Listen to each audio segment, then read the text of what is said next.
Chapter 447, Abyss, 4, 5. A double chapter. Daily plus 5k votes extra. Part 1. A long time ago in a world far, far away, a war broke out between two factions aiming to control that world.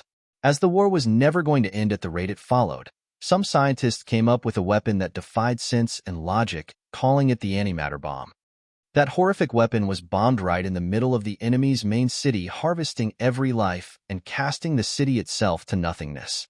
Only its shadow survived the apocalyptic moment and was cast down the abyss, becoming a ghost world between worlds. It was that case until a certain mage discovered the existence of the lingering ghost world and turned it into a place to experiment with all manners of forbidden magic. Later, this secret realm would become his vault for the undead creatures his followers gather. Sealed and secured behind layers of complicated seals, no one really thought that this secured place can be accessed by an unauthorized intruder. After all, this place needed the permission of the one who sealed the realm to be accessed. This permission comes in the form of a crystal that can teleport its holder across the abyss, and the cult colonizing that ghost world were experts in reproducing those crystals and cultivating them like plants using the lives of their victims. The Order of the Black Worm, followers of the King of Worms Mannimarco, were a vicious and heartless cult that originated in Tamriel a millennia ago. Their goals might be appealing and favorable to those who don't know them, such as the free use of magic and the reunion of ancestors. However, those who know them are well aware that this cult holds no sacred or holy aiming to infiltrate the places of power and hoard the honored dead for their twisted creed. The arts of the cult were all about creating the most perfect form of life or undeath. Compiling the dead was the first of their arts, and as spells that construct a new undead from existing remains were extremely popular. Examples for that are the Bone Colossus, the Flesh Atronak, and the most basic Bone Shambles. Still, one of the trickiest spells was the Necrostruction that can freely make whatever undead the caster wants as long as the materials were available. Only the best of necromancers were able to use such a spell. Mummification was one of the early arts in necromancy, and its goal was to create the ultimate undead that can be raised over and over again, but it wasn't as promising as it sounded. But on top of all the arts of the worm cult is the transformation by embracing the power of lichdom, placing souls in an object called a phylactery, which is usually a jar or a chest. Liches are selfish and power-hungry, destroying all in their searches for souls to repair the phylactery. Extremely intelligent and powerful, they are always resurrecting if their phylactery is not crushed. Most liches are in control of at least a small undead army and a tomb and are adept spellcasters. Nether liches are weakened form liches. Ancient liches are stronger than the normal ones. Finally, the Lich King was a title only held by the first Lich, Mannimarco. Some argue that Mannimarco was not the first Lich, as he managed to become one after studying the Nordic dragon priests. The dragon priests also had a similar theory, but instead of using phylacteries, they used the prayers of their Draugr followers buried with them in their crypts. Such a study always occupied Elder Fauken, a very old Lich that served in the ghost world as the Anchorite, the leader of a worm cell. Fauken was a Nord necromancer who served Mannimarco for ages later to be guided to lichdom and transform into a lich. Some may argue that a Nord is lucky to reach such a high position in magic, but those ignorants never knew that the best necromancers in history, aside from Mannimarco, are mostly Nords. Argument may come and go, but Nords have the best aptitude to chaos. That is why Fauken took pride in his apprentices, who are mostly Nords, as the ones who will revive the cult and return it back to its former glory once again. Still, Fauken was very occupied with managing his territory as the locker of the summonable undead of the cult. Hidden as it may be, a lot of maintenance was needed to keep the ghost world up and running. The cult always provided living sacrifices to the ghost world for the sake of keeping the stored undead functioning. This realm wasn't a Daedric realm, which means there was no higher entity to fuel it. Mannimarco had his own realm, the Necromancer's Moon, that is busy keeping the realm of Arche in check, and that's where the ghost world, Fauken, and the sacrifices come in action. So aside from his role as the Anchorite, his studies on the dragon priests were the second on his list, followed by training his apprentices. The apprentices of Fauken, being elite necromancers, looked after the ghost world away from the political drama of the cult. The places were basically an old city dragged from a different world. It had many large halls, mansions, and side streets. Those places were either used as living quarters or undead storing facilities. No one really needed to patrol or guard the place, so they kept some bone shambles and zombies on the lookout just in case. For many long years, nothing disturbed the ghost world, but lately, a new prisoner was delivered personally through the void and the abyss to Faucon. A prisoner to fuel the ghost world like nothing before and to be locked in the safest innermost sanctum of Faucon by the direct order of Mannimarco. As far as he was concerned, it was a fragment of a Daedric prince. Nothing less can be expected from the King of Worms. To be able to bring such a rare specimen to me, Faucon wondered. By that fragment of a Daedric prince, forget about the living sacrifices. It was as if wings were added to a serpent creating the foulest of dragons. At such occurrences, disturbing Faucon was a taboo, and as he would spend hours brooding in his research and the rarities he is in charge of. But the most exciting gifts brought the most imminent disaster. Real Dragon Priest has invaded the ghost world, and the impossible became possible. The seals on the ghost world were broken, and the connection with the King of Worms was broken. The sheer idea of finding the shadow world was impossible and impassable. The realm was personally hidden by Mannimarco through an enigmatic method only an otherworldly being can crack. More to that, the stealth function of the ghost world was simply perfect. Who in the right mind would have guessed that the seal was broken by an otherworldly reincarnated individual and the ghost world was discovered by a cat who happened to be a shadow fairy that can track the presence of a Daedric prince or even hide from them? It was absurd, but that was not Faucon's problem for now. Currently, he had to repel the attacker, this strange dragon priest. How can a dragon priest invade the ghost world? Faucon couldn't understand. The one he saw was a man in black armor, covered by a large black cloak, wearing an ebony dragon priest mask. In this day and age, the dragon cult has long since perished. This dragon priest must be a very ancient being, but that doesn't explain his invasion to the ghost world. Of course, the dragon priest, aka John Dare, was impossible to be recognized as a living human, for he was covered in with greed in a cloak form. With pride in hand, the ebony blade, in another in wrath, leading a small army of undead behind him, John was making a grand intro. During the past few hours, John was busy doing mapping around the area with the help of the system. He infiltrated the place and gathered accurate information about the locations of the major powers in this realm. In his point of view, this realm was another twisted version of the already twisted Cold Harbor. The Order of the Black Worm had connected this place to most of the other worm cells, creating a hub for their unholy army. At first, he thought the materials were gathered here and then manufactured into zombies and bone undead. The truth wasn't far from that, but he misunderstood something. If it were him, he would indeed gather the best quality of bones and create his undead with them, but the worm cult operated by different values. There were undead, yes, but as John and Jax opened a certain warehouse in this ghost world, Jax identified some of the undead. These ones were fighters from the arena. That is Fura the Strong, a Nord I remember very well, and that is Savius Aventus, a former Imperial soldier who was forced to fight against Darius. Jax said, "You are saying that the worm cult is collecting strong heroes and fighters from the arena to mummify and fill their zombie locker with? This is very concerning." John realized how much of a threat this is. According to Jax, the corpses of the dead in the Imperial arena are handled by either the family members or some gravediggers contracted with the arena. Apparently, those are the worm cult agents. By the looks of it, the worm cult has many cells spread across Tamriel, judging by the diversity of the bodies, and they rely on more than just the Imperial arena. Just thinking of how many bandits, criminals, assassins, and unidentified corpses are handled by the nameless gravediggers, all made John feel a chill in his spine. There is more than just that, Homan. Other places have big dummies, cowheads, and even large doggos.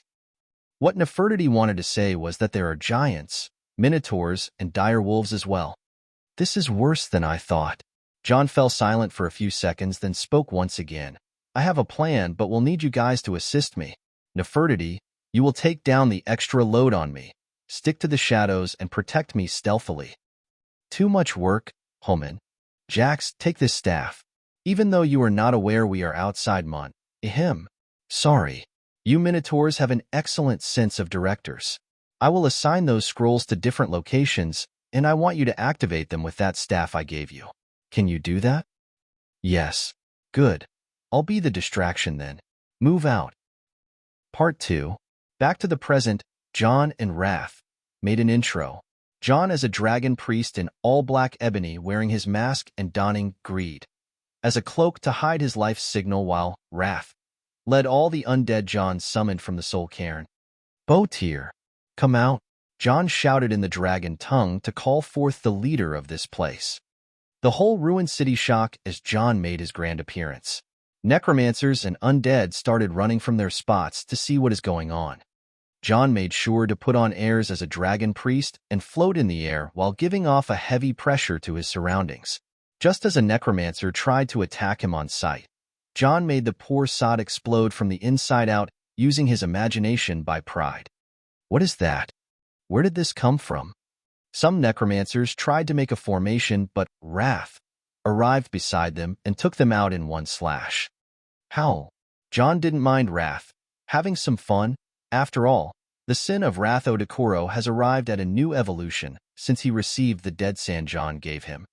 Equals equals equals equals equals equals equals equals equals equals equals equals equals equals equals equals equals equals equals. Wrath/Bone Samurai. Odokuro. Sin. Howl of Wrath. Howl of Death. New. Equals equals equals equals equals equals equals equals equals equals equals equals equals equals equals equals equals equals equals. Wrath was able to manipulate undead by the normal magic John installed on him, but now that magic evolved into a howl. Wrath can scream and raise the undead from the ground. Not just that, he can also disturb the connection between the undead and their master, taking over those undead. It was, by all means, an overpowered skill. John watched proudly his Wrath take over those high-quality undead led by those necromancers. Prida Hinmar, spread your terror. Howl. The howl of Wrath echoed around, turning everything in its wake into ruin as if a dragon was breathing out destruction. The worm cult members were indeed taken out by surprise in their safe vault, but not for too long. These elites were specially trained to be the future of the cult. Seal it. Follow my lead. Start a binding soul gem array. John was surrounded by the best mages in the worm cult, and layers upon layers of barriers were applied around him. Suddenly, a swarm of bugs flew from the innermost building and formed a floating humanoid that kept the same altitude as John. Capture it. A dragon priest came to our home. I want to interrogate this specimen myself. The humanoid said in the most disturbing of voices. That humanoid was a pale zombie-like man wearing some ornamental robes and holding a large staff. His appearance was akin to a corpse, but staff and eyes carried a pale cyan soul flame, exposing its identity as a lich. John felt the pressure of the binds cast on him by tens of necromancers, but that was easy to withstand for a few moments. Nefertiti, take action now. John sent a telepathy signal to Nefertiti, who acted in an instant. She crept out of the shadows and attacked the nearest necromancer as if she was a bolt of shadow. John synced his hand movement with her acting, as if he killed all those mages by some unknown method. Help? No. Stop him. John's hand movement became akin to terror. The necromancers, who felt they were going to be killed as their comrades, dodged John's hand movements and escaped, thus the binding array was broken. Useless. The lich shouted as he aimed his staff at John, casting Necrotic Spear. Impudent. John didn't give the lich Falcon a chance to attack him and retorted with Lightning Bending, a spell only available to Pride. The bolt of lightning canceled the lich's spell and twisted itself to attack from the side. The lich cast Soul Cage, and Flying Crystal came out of the ground, casting and met the bolt, exploding together. Despite the effort, John's magic wasn't cancelled, and what survived of it grew in power and attacked relentlessly once again. What sorcery is that? Identify yourself, bug. Faucon became infuriated by John's tenacity. Know your place, maggot. John's pride kicked in, and he returned the insult and increased his power a tad more. Huh. Interesting specimen. I will dissect you to my heart's content, if I have one. Ahahaha. Faucon didn't back down in front of John and started to fight seriously. In John against Faucon, John was overwhelmingly disadvantaged. Faucon was way older, craftier, stronger, and fighting in his den. John held this far and kept acting tough because of greed, concealing his true level and pride, boosting his power by over-consuming magicka. Jax. Calling out Jax, a sudden change occurred on the battlefield. Bang bang bang bang bang. Explosions sounded all across the ruined city. What the? Faucon was distracted as he noticed those explosions engulfing his apprentices and the precious specimens he was tasked to keep. Getting distracted? Such a fool. Kuan lost shul. Light life, son. John took the chance and shouted his ace in the hole, the sun blast shout. Faucon was fast to notice the deadly attack coming towards him. It was as if a flash of light came hurling from John's direction, taking down every undead in the way, turning it to dust. Such an attack is made of light and will cause tremendous damage to even a lich of his level. The only option Faucon had was to use the baleful undead flame and set himself ablaze. The baleful flame can cause damage, but it is designed to hurt the living more than the dead, unlike the sun damage. In a second, Faucon performed his outstanding defense trick, but his left side was late to be overtaken by the flame and got some sun damage. Curses! You bug dare to hurt me. Excuses-moi. Kids in Egypt would use the French excuse me to express extreme shock. As Faucon turned to face John, the latter was just a millimeter away from him. Wah?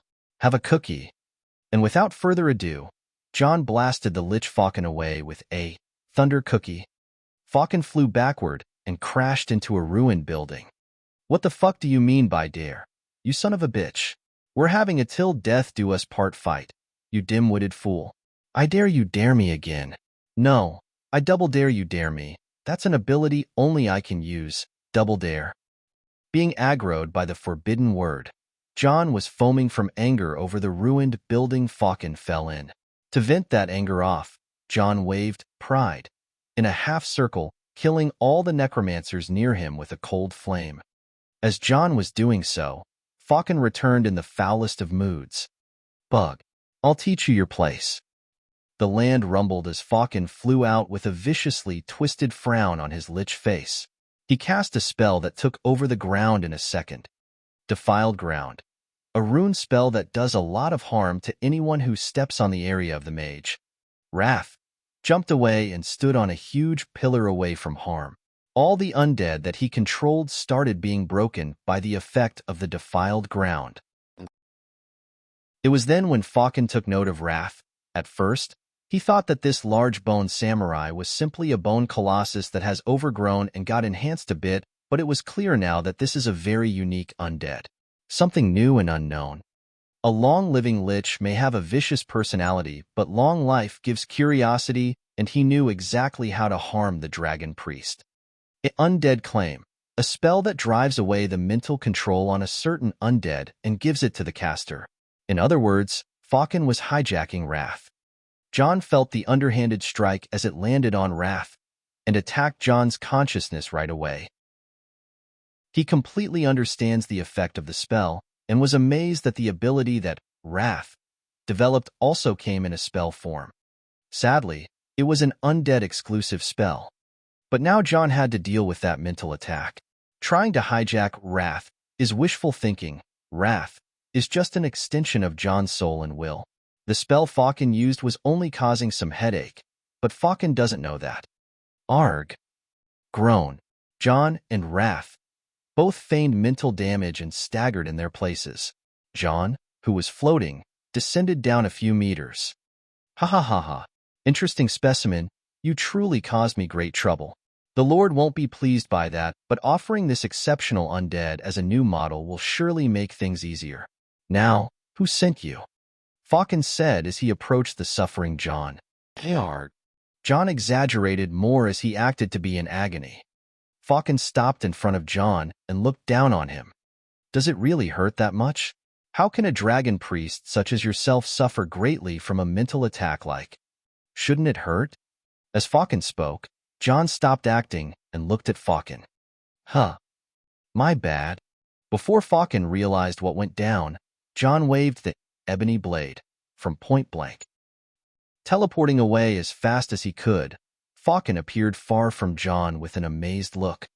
Looking at John, he was holding a dead arm and waving it at Faucon. That was certainly Faucon's left arm.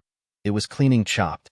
Not just a mage, but an incredible warrior and a crafty trickster with no honor or respect. You rogue. This is the material world, baby. John cast the ashen flame on the lich arm he got, turning it to a fine cinder. Faucon was overwhelmed by pain, but could endure losing an arm for now. This dragon priest is by no means someone simple. He needed to be crushed by all the force he can muster up. Come to me. Back me up. Faucon howled to the sky, calling for someone. Shut up. Vengarnos. Wind unleash strike. John shouted a cyclone. To obliterate Faucon once and for all, but a string magic barrier protected the lich. Who is it? John became annoyed by the interference. Support Faucon. Haha. Faucon, you arrogant bastard. You can't take care of one ant. Staying in the ghost world all the time? Huh? You clearly turned senile. A strong wave of power came forth as three figures appeared. They were ghost-like incorporeal beings that looked exactly like a lich. Those were nether liches, weakened liches because they faced destruction and still in a recovering state. From what it seemed, when liches from the worm cult get destroyed, they are sent to the ghost world to recover. Still, nether liches are as much of a pain in the ass as regular liches. John, however, has a second say. Pride and the ebony blade were returned in the cube, and the chains of Ozadal's evil fists were loosened while the ashen flames engulfed them in a second. Incorporeal beings are weak to energy attacks, and the ashen flames were the best type of energy John can muster. It is an incineration flame that can burn whatever John wanted and spare whatever John wished to spare. Right now, John had two long chains with the ability to seal magicka, fixed on a gauntlet that can negate magicka and engulfed with a flame that can burn magicka. A in music. Highway to Hell. P4 Tray 0N. Goal. 5 extra / next.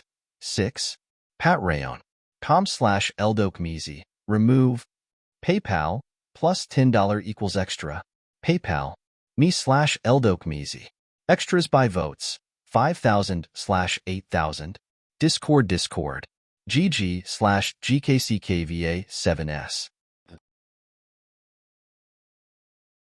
Chapter 448. Abyss. 6. Highway to Hell. Bardic Knowledge. Effect. Fortify speed 10%. Sweet. Two chains with the length of many meters dangled down as each ring was being lit by the white ashen flame. John reinforced his control by folding the chains around his hands once, then give them a shake. Tink, tink, tink. And they were to his liking. One man who was supposedly a dragon priest was facing one ancient lich and 3 nether liches. The odds were totally uneven, but in these cases, it is advised to play the game by a new set of rules. No matter how good his talent in magic is, this fight was hopeless for John if he kept fighting using magic. A physical fight, on the other hand, is the right equalizer for this situation. Get him. As Faucon shouted, 4 liches cast magic at John from every direction. Fat chance. John pulled off 120% of his strength and speed as he pulled the chains up. In a second, they were moving around him like in whirls, intercepting every magic. With Ozadal's boots of the apostle, no matter what surface he stood on or what altitude it is, John was moving unhindered. With sure movements, he advanced to the nearest nether lich with his body reinforced with aura. The next move was a flashing, flying straight kick with both feet, launching the lich backward. Restrain his movements. The liches tried to bind him with barriers, 7 layers of an unknown spell stacked up around him, but with brute force, John ripped that magicka in those barriers by waving the chains around. Magic may be able to restrain warriors, but fast and flashy martial arts were of great risk to any spellcaster. That, of course, didn't mean that those liches were not experts in close-quarters combat. The remaining 3 liches tried to attack with their staves using a close-range spell, but to no avail. John controlled the trajectory of his movements by attaching a chain to the ground and pulling himself away. As the liches were trying to return to formation, the other chain found its way to the neck of one of the nether liches, wrapping itself around it and pulling him towards John. As the lich tried to gain a view of the direction he was pulled to, John's knee entered the screen.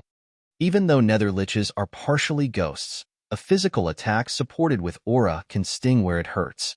The lich got the feeling of having his skull being rammed through his nose. Unpleasant as it is, John's merciful style included an elbow attack between the neck and shoulder after that knee. Then the other knee upwards to the chin. Then a hand chop to the neck. By that move, the target should be stunned, so what follows is a finishing attack. John would break the neck, but considering the nature of a lich, it was better to overload the 8 major energy points with magicka, causing a backflow and soul damage. The poor lich was over and sent back to the phylactery he recovers in. Damn, this song is getting to me. Whatever. John turned to the ancient lich Falcon and the remaining nether lich. The two got nervous as John started to charge at them, but suddenly, he got stopped. It seemed that the chain holding down was stuck in something. The 2 liches wouldn't let the chance pass by, and John knew it, but he couldn't help but look at whatever stopped him. And who would have thought it was the other nether lich he blasted away earlier? That lich was holding to John's chain with his staff, trying to not let him move. What that lich didn't know was that John was smiling under his mask. Wrong move, buddy. Feeling a chill all of a sudden, the lich looked towards John, who was surely up to no good. John pulled the chain so fast and descended towards the lich, but forward. Historians never recorded what was the fate of that certain lich, but it was agreed that this was the first lich ever that was killed by a stinkface attack. You know that Rikishi move from WWE? 2 down, 2 to go. John stood up, stretching his waist left and right before dodging to the side as a heavy barrage of necrotic spears landed where he is. Rude. Kill him now. This trickster is troublesome. Keep him at bay. Falcon shouted as he used every possible spell to catch John with. I don't need you to tell me that, the nether lich retorted.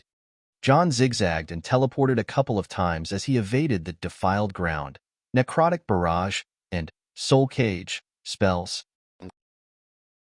He was not given a chance to counter as the liches kept flying further from him. Jax, one more time. John asked Jax for another distraction. Boom, boom, boom, boom. Another series of explosions sounded by as more important places were set on fire. Using the millisecond of distraction, John redirected himself at the liches for a counter, but they saw that trike before and were ready for him. Still, it wasn't that simple. John cut his counterattack short, and someone else proceeded with it. Wrath took the chance to sneak up as John was distracting the liches and attacked Falcon. Falcon had already lost an arm and could barely defend with his staff. The last nether lich was totally John's prey now. He saw John already so close to him, so he turned tail and ran. Coward! Falcon groaned as his last ally abandoned him in such a tight situation. John waved the chain at the nether lich, catching it by the neck and the waist, then let gravity take its course with a strong pull to spice up the body slam. The nether lich fell and got badly damaged. The ashen flame took care of the rest, turning the ghastly remains into ectoplasm. Now, the only remaining lich was Falcon. Looking at him, it seemed that wrath alone got him good. Falcon was hanging from a large pillar as his staff fell down and was still in the middle of recasting his levitation magic. John rudely teleported above Falcon. He looked down at the lich, who was helplessly hanging with one arm to the edge of the pillar. He leaned down and held Falcon's hand with a twisted smile. Long live the K. No, not that one. Oh, right, him. Fussaroda. Jumping down from the high pillar, John landed on the apocalyptic land with the other arm of Falcon in hand. Good job, everyone, he said, passing the arm to Jax. Nefertiti and Wrath appeared as among the pile of bodies that belonged to both the necromancers and the undead. The undead broken included a large number of bone colossuses and a few flesh atranax. One of them was very gigantic. Who the hell took that down? John asked. Team effort, Nefertiti replied. Seemingly, it was her, Jax, and Wrath. I've seen one of those abominations once in the Three Fates ESO trailer in my past life. The thing stinks from a closer look, John said while kicking the large flesh Atronak. He turned around to Nefertiti. Where should we go? This way. Nefertiti turned around as she transformed into the human form and walked to the heart of the ruined city. Wrath and Jax followed as the latter threw the Lich's arm away. In the middle of the ghost world stood a grand temple with statues of people that resembled beauty, wisdom, justice, motherhood, bravery, and all. John felt as if he was walking into a Greek temple. Most of the statues were intact but not clean maintained. If such a realm fell in the hands of someone like John, he would have turned it into an incarnation of Olympus, but sadly Mannimarco found it and maintained only what gained his interest, leaving the rest to rot. More to that, there were still more living people. Not necromancers but living prisoners, sacrifices of sort for the twisted rituals of the worm cult. Children, women, elders. There was just all of them trapped in cages with nothing to cover their skin, with exposing the brutalities they have been through. There were actual living souls in them, but they were broken. Those who could talk would mutter words of madness in languages John never heard of. Aliens, Shadow said. Oh please, aren't otherworldly beings called aliens? They are humans, and some other strange races. They are people from other worlds, which is basically aliens. Stop it, okay? Just look at those people. Even the soul shriven had hoped to fight back, had rags on their bodies and Daedric waste in their bellies. Those people are... I just can't begin to imagine what happened to them. Humanity at its best, if I am allowed to say. They are nothing but people who were unlucky enough to venture into the sea of chaos between the universes and get caught by the cult. The rifts are the only places where all extraterrestrial species meet after all. Just find a way to lure them in. It is sick. And look at you, the hero who stopped the evil cult. As soon as you are done here, the realm will collapse given time. Those people are as good as dead, so you can give them a merciful death if you want to, or give them time to die. No, they suffered long enough. It only took John one click with his staff on the ground for his imagination to be real. Those who were imprisoned for soul extraction died silently and painlessly. Find solace, for those who have harmed you have died in pain, and more shall follow. Find home and peace beside those you love. A prayer? How nice of you. I wonder how would they feel if they know that their torture was prolonged only because of your actions that have led their jailers to a better fuel source, leaving them as the emergency backup? And their souls would have ended up as undead puppets forever otherwise? You'll be surprised by the things people like them will trade to end the suffering. I don't ask for understanding or forgiveness or any of that, okay? Just shut up. True or not, there was a part of the responsibility on John's shoulders. He knows he doesn't have to be sorry for everything that gets broken by mistake. He understood the term of collateral damage, but even monsters would feel the weight of their sins. But that all was a reminder that the world is not a game. He knows it, but reminders are reminders, and the lessons of life come only after the tests. We are here, Homan. Getting pulled back to reality, John found himself in the inner sanctum of the temple he walked in. It was a large chamber filled with many weird objects. In front of him were 4 nether liches who looked in a dire condition. Hey again. John took the lead and aimed his staff forward. Stop him at all costs. Together, John ignored the liches and cast Eye of Magica, revealing to him the phylacteries of those liches. A bunch of jars, chests, and voodoo objects were highlighted in his sight. By the next second, John imagined their destruction, and pride did the work. Whale scream. The liches stopped what they are doing and started disintegrating into nothingness. The forces of the Order of the Black Worm in the ghost world were officially wiped out. The last remaining thing here was the large vault door and the research materials lying around.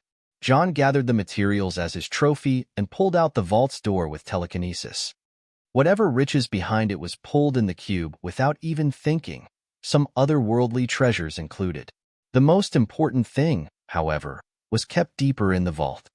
A naked woman restrained from her limbs inside a wall. Her beauty was peerless, and her silence was soothing. John knew that she is his target. Azura.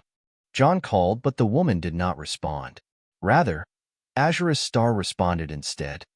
John held the star as it glowed in his hand in many colors. Slowly and smoothly, another woman came out of the star. She looked exactly similar to the captive woman. Perfect. Another Azura. John said. Not Azura I am, laborer, but a mere fragment of the self embodying dusk and dawn. The woman who came from the star said. Still with the same speaking problem I see? Apparently, both women are soul fragments of Azura. Soul fragments of the Daedric princes exist in their Daedric artifacts. John's sin artifacts also have soul fragments of him. The captive soul fragment of Azura is the one who inhabited Azura's star before John corrupts it. This fragment was cast away through the voids of oblivion only to get captured by Mana Marco. By using that soul fragment, the ghost world could draw a great amount of power from a Daedric prince and fuel the mass production and maintenance of undead. The free soul fragment of Azura is the one who entered the star to return it to Azura's control. Now that the original one was found, this soul fragment had a job to do. Wake up, she called. Looking at the captive soul fragment, John saw its eyes wide open glaring at him. Without warning, his heart felt like jumping from its place. It was clear that this captive soul fragment is royally pissed at John at this moment. The other soul fragment hurriedly picked up Azura's star and aimed it at the captive one. A return. Yet just like that, this super pissed soul fragment was pulled from her chains into the star. John could still feel hostility from the artifact. Usable to you, it may not be yet a fine job you have delivered. From the looks of it, John was allowed to keep the Azura's star in the first place for this moment when he returns what was stolen from Azura. Right now, the star is usable to him as the soul fragment in it wants to pull his brains out. It was okay. Just one soul gem that cannot be broken and has a very large capacity. But most importantly, so, my seventh labor is over? John asked. Azura's soul fragment looked at him as it started fading away with the star. It has just begun. P4 Tray 0N. Goal. 5 extra / next. 6. Patreon. com/eldokmezi. Remove. PayPal. Plus $10 equals extra. PayPal. me/eldokmezi. Extras by votes. 5,000 / 8,000. Discord. GG/GKCKVA7S. Chapter 449. It is time to let go. I want to bash some people's heads to a wall, rip off their arms, stick them up their asses, shove my hand down their throats and give them a handshake. That's too vivid. You can just say you are annoyed. I am annoyed. You were right. Not that helpful. Fine. Move along to the brutality part. I don't know, man. I just want to drink my sorrows away now. Do you know any good place with fine liquor around the abyss? The Way Out? Sounds like my kind of place. John walked out of the ruined temple not caring for anything anymore. The world can bite his ass for all he cares about. After the soul fragment of Azura told him that his seventh labor is just beginning, it faded away along with Azura's star, and he was left staring at nothing. As he pulled his mind back to positivity, relying on his violent desire to get back at Azura. After that, he just broke a few things then walked out of the temple. Passing back to the abyss from the crack between the worlds wasn't something really easy, but the meteoric glass crystals helped. John found himself back in the cave outside the rift. A lot happened, but at least things got resolved for now. Ever since he left the citadel of Ebonarm to search for clues regarding Zane, Isha's dead brother, things were escalating at their own pace. John wasn't sure what happened with Zane exactly. Was it the cult of the Black Worm? Did they kill him to take his corpse and make one of those high-quality zombies they fancy? Or was it just the curse the traitors cast on him? Was his body in the ghost world when Jax detonated most of the undead vaults? Maybe it was just a pissed-off Daedra or a misanthropic entity claiming souls by curses. John wasn't interested anymore in those questions. Following those leads won't do any good and may harm Isha. There is still a seventh labor he has to take care of and had to wait for some new sign from Azura. Now that he thinks about it, this isn't unreasonable. The worm cult has already made an enemy of him, and they are bound to clash. Azura will also be vengeful and will seek to settle the score with Mana Marco. Not that crushing his undead locker was enough or anything. With things like that, a lot of chaos is bound to happen. Maybe a big event will take place before year 4201 comes. My real age should be 42 by now. I am too old for this shit. John sighed. But first, he needs to return. Alakar Desert, Dead Sand Region, the secret Ansei Pyramid. It has been days since John entered the abyss, but the area around the Ansei Pyramid has changed. A few camps were stationed around the pyramid for securing the perimeter, and many warriors and battlelords stood on watch, while the scholars from the Citadel kept studying the site. We need to do something. It has been a week since he entered those accursed gates. We can't just stand by and not follow him. Mirren shouted. If there is anything we can do about it, we would have done it by now, said Nagla, the spear battlelord. That's not helping. Even Isha came here once she knew John has entered that death trap. I am glad that the girl finally budged from her place, but there is nothing I can do. The archaeologist said that the pyramid needs starlight energy to activate the gates of wish beneath it. That energy needs some rare crystal that we don't have to be installed on the top of the pyramid in a certain hour at night for the gates to open. And you are telling me that Krylin managed to activate the pyramid by himself while an organization like the Citadel is unable to? As embarrassing as it is, yes. Nagla said while massaging her temples. We didn't even know there was a method to cross the dead sand. A sacred pyramid in the heart of this godforsaken place, and the worm cult making it their base. The situation was dire in the face of the Citadel of Ebenarm. To be unable to uncover such facts was a fatal mistake. Who knew what would have happened if John didn't wipe out the work cult with Illander, or what is on the other side of the Gates of Wish? Illander himself was questioned for 2 nights straight just to get to the bottom of what John discovered. It all started with the most ominous name, Sithiz, the snake known as Akel. According to Illander, John believes it is the entity that cursed Zane, and that's a very big claim. After that, the cultists of Bothia claimed that Isha was not tricked and she received the reward for her labor in full. Then somehow, John received a revelation from Azura that led him to the dead sand, and he conquered it after building a bone bridge that resembles a large spine going through the desert. The Citadel wanted answers, and John was somehow beyond the most infamous gates that no one can open. Don't worry about him. This guy fights like the devil. He will be okay, Illander said.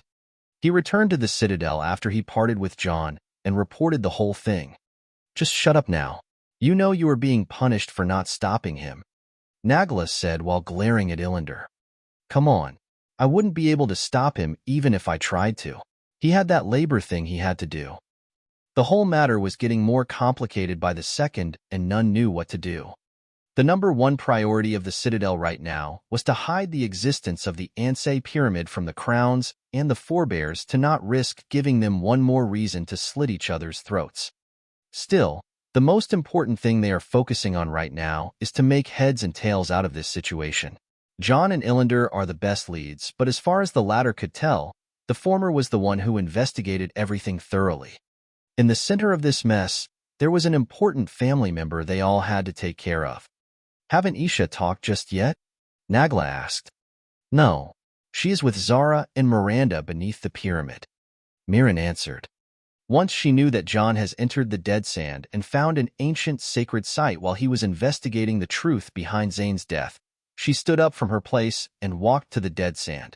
She looked more lively and ate her fill while waiting for John to emerge. Today marked the 7th day since John entered the gates and was the day he came out.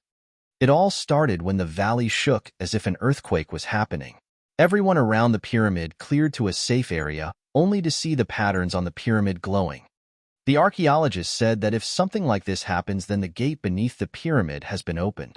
Those who were related beside the top brass of the Citadel ran towards the pyramid and went down to the gate room. As everyone gathered, the gates of wish opened. Through those gates, people could do different things. Some saw darkness, while others saw a long, narrow path going endlessly in any direction. Yet in a second or two, the scene changed, reflecting a person walking out. It was indeed none other than him. John wasn't surprised to see how many people waiting for him outside. However, he expected some fuss rather than dead silence. Thankfully, he managed to collect both Wrath and Jax before he comes out. He stood in front of the gates as they closed themselves and looked around. "Pretty crazy places you can go to beyond that gate," he said while pointing at the gate behind him. Mirren, who just came running, stood in front of John and pointed at him. "Is that really you?" he asked. "Missed me?" John wondered. According to the legend, the gates of Wish are known to devour whoever goes through them. Some of those who returned were different beings no longer themselves. Nagla said. "Oh." John was taken aback.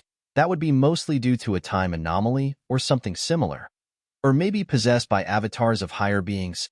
John's bad habit of making sense of everything got to him. He noticed and put up a merchant smile. "So, what do you think I should do?" he asked. "Prove your identity," Nagla said. John noticed the warriors around becoming nervous and grasping their weapons tightly. "Seriously? Fine," John said and turned to Mirren. A smile widened slowly across John's face. The kind of smile that makes people uncomfortable. "Oh no, it is him all right. Don't say it, you bastard." Mirren freaked out almost immediately. "That's John indeed." Miranda didn't need further verification. Even the silent Isha eased up and let out a breather. "Come on, Mirren.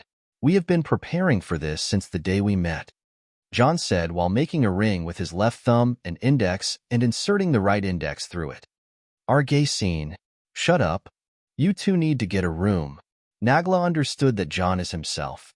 "Totally," John agreed. "And why was I even worried? This guy can't be dealt with even with a mad Daedric prince." Mirren flipped the table and left the room. Krylin, not expecting to hear that voice, everyone in the room turned facing Isha. Silence became a bit awkward, especially with Miranda urging John to reply with her eyes.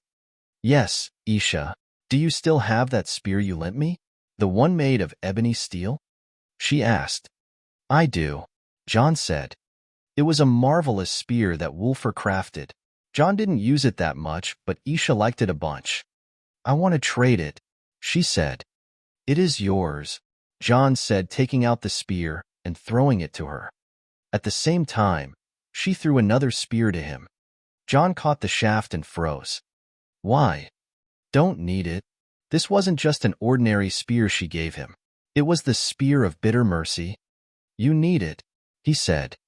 "It is time to let go," she replied. "But over there is this place called the Abyss that led me to a realm where the worm cult has made a large worm cell. I destroyed it, but there should be more worm cells out there. I believe your brother's demise is their doing." John desperately tried to convince her. "Krylin, it is time to let go." She replied the same once again. Her eyes were filled with emptiness, but she needed a rest. "It is time to let go. Ruining life won't bring the dead any solace, neither the living." "And?" he asked. "I am leaving Hammerfell," she said. John sighed and looked around. Isha was already wrapping her spear and planning to kick off from where she is. Everything about Hammerfell must remind her of her brother now.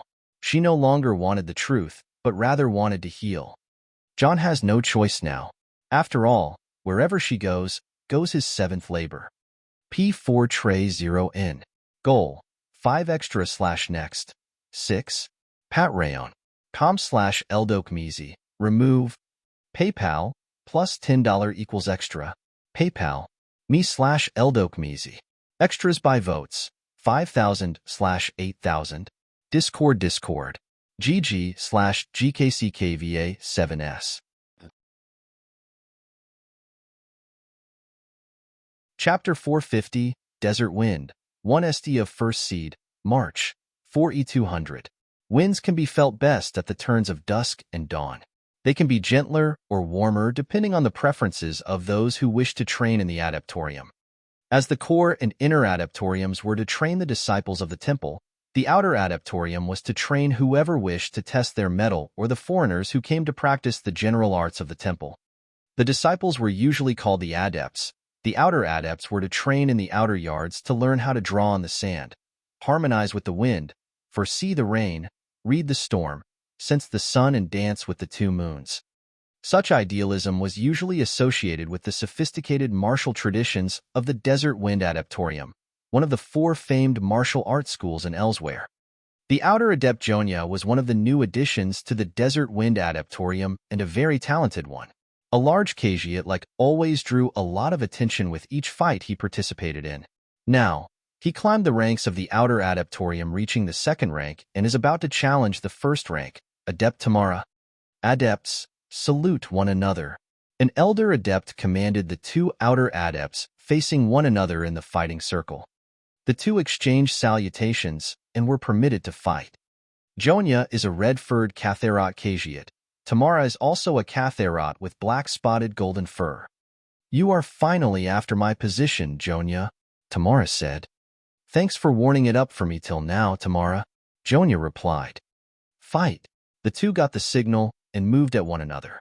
Tamara took the chance and delivered her best attack at Jonya, but the latter was very resilient and took her claws head-on while kicking her hip and forcing her to retreat. A juggernaut like Jonya is very hard to push back even for the best outer adept, Tamara. She figured out that to beat his heavy style is by attacking repeatedly and rapidly. "Hiya!" She charged at him head-on, lowered herself, and double-kicked at his fist knee while supposing herself on one arm, then switched to a higher horse kick, a lower side kick, and finished the combo with a roundhouse. As her final hit was about to land, Jonya moved one step to the side and one step towards her, burying his elbow into her abdomen. Tamara felt like being struck by a battering ram as she was tossed to the back. Still, she landed on her hands and feet while glaring at Jonya. She was putting on an act to show hostility, but she was actually in pain, trying to take a few seconds to recover. Jonya didn't go after her and waited until she felt like going. She charged as she imbued her inner energy, the aura, into her claws and waved them from a few meters away at Jonya.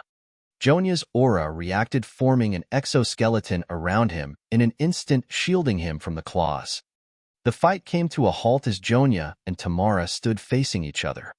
"You mastered the iron will technique?" she asked. "And you mastered the flowing claws, impressive," he replied. "So it wasn't a lie when you took the 10th, 9th, 8th, all the way to the 2nd rankers by your own in one fight?" "Well, they came together after me when I achieved the 11th rank. Something about me being not worthy for advancing to fast. Truth be told, we all thought you were relying on your brute force to climb the ranks. You rarely show a skill, Jonya." "Oh please, if we don't compare the basics and keep using fancy moves, the true essence of fighting will be lost in translation." "Well said," Tamara said, "but frankly speaking, a lot of us can't stand you, Jonya. You barely show understanding to the dance of the claws. You only joined the Adeptorium half a year ago, and you keep acting like a creep about other people's fur." There were indeed a lot of complaints about Adept Jonya. He joined the Adeptorium not too long ago without much understanding of the Khajiit martial arts, yet he relied on his raw talent to climb the ranks in mere months, while others have been struggling since childhood. He was not great in the dance of the claws, which is the main martial technique in the temple. He also trains his own aura rather than the desert wind aura of the Adeptoria. But the most annoying thing is, complimenting others' fur is a way to spread peace and love in the world. Fluff is justice. Jonya spoke with absolute passion. All the other Khajiit around him fell into a state of helplessness. Here he goes again. He speaks the truth, but he feels like a pervert. Don't get fooled by him. The fluff thing is blasphemy. Shush. Don't let him hear you. Haven't you heard about the last Khajiit who said that to him? No. I did. They say Jonya followed him for 3 days and nights, preaching about the holy fluff something. It didn't end well. Back to the fight, Jonya and Tamara engaged again in combat. While most adepts would rely on their claws, Jonya was using his fists, elbows, knees, and kicks more often. He got scratched by Tamara a few times, but he was the one pushing her back. His style was avoiding brute force as much as possible as his superior strength gave him an overwhelming advantage and won't benefit his training. He relied on the choices of movement and the combat judgment. If Tamara used her claws, he would counter with his fists. If she used her fists, he would counter with his palms. If she used her palms, he would use his claws. It was basically a rock, paper, and scissors game. Still, as most Khajiit used their claws, Jonya would go with the perfect counter. As the fight continued, Tamara's style was completely revealed and Jonya decided to end it. She attacked with her claws from his blind spot, but he quickly stepped behind her while attacking her with an elbow. She turned to face him with a wide attack, and he moved with her back to back, rendering her attempt useless, while delivering a pinch to the rear of her ribs. She tried the previous attempt again, but Jonya kept stalking her, then delivered a knee to the kidney. She fell forward but kicked at him with her leg, only for him to step on her foot. As she was struggling for one more move, Jonya's hand pinned her head to the ground. "You lost." Grr. Tamara growled and struggled to push back, but to no avail. "Hissus." Jonya hissed at her in a threatening manner with his aura overpowering her. It took a few seconds for Tamara to give up. Jonya won. "Good fight."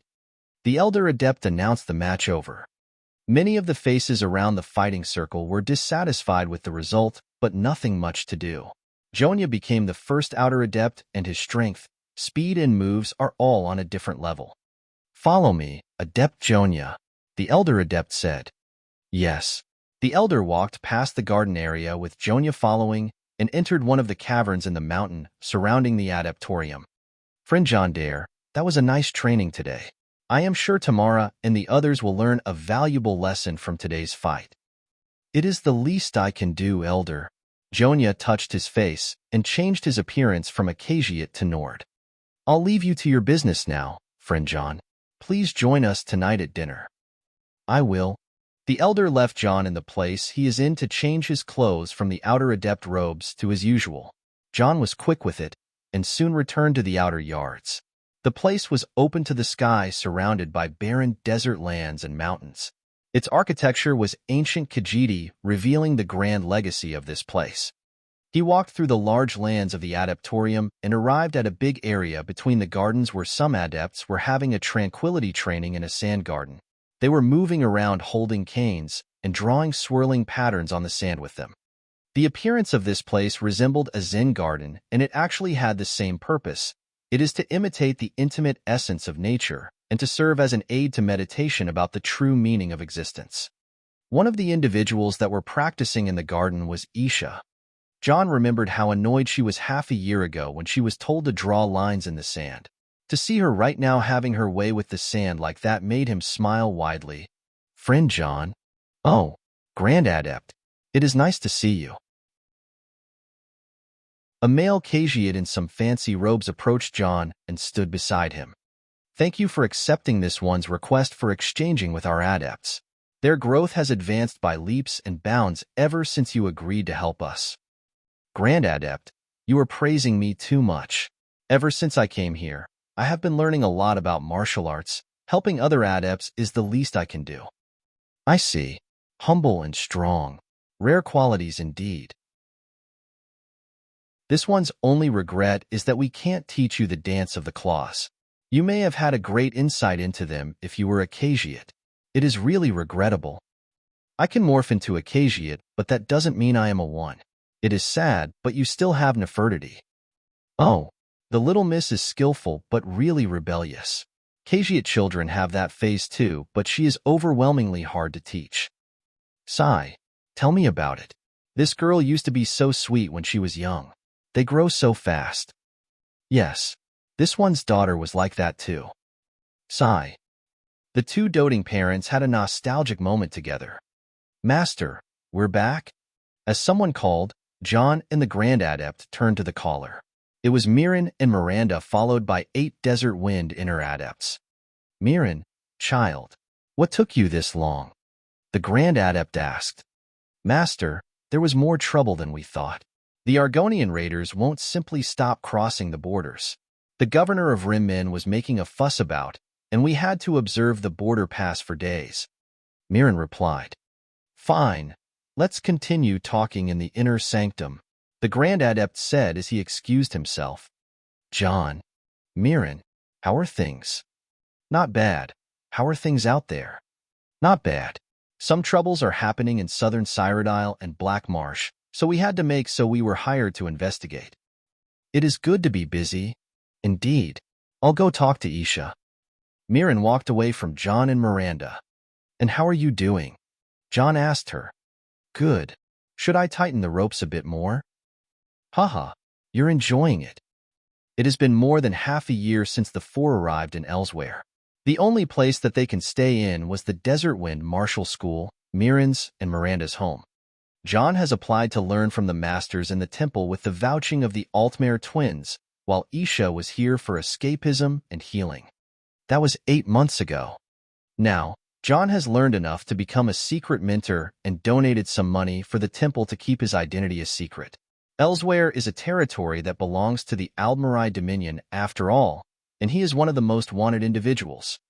Ever since the events of the Abyss and the Ansei Pyramid, John didn't have any more progress in his seventh labor. On the other hand, Isha has improved and started to find peace with her life but never spoke or wanted to hear about labors. And so the days went by. Mirren supported Isha to heal while Miranda got closer with John and kept their kinky play for the night when they are alone. Still, it was year 200 of the Fourth Era and the time was closing. John was worried about his labors and the time he is supposed to return to Skyrim, but it was all unfolding without him knowing. The undead was marching and the hour was turning to the final labor. P4 Tray 0N. Goal. 5 extra / next. 6. Pat Rayon. com/Eldokmizi. Remove. PayPal. Plus $10 equals extra. PayPal. Me/Eldokmizi. Extras by votes. 5,000/8,000. Discord. GG/GKCKVA7S.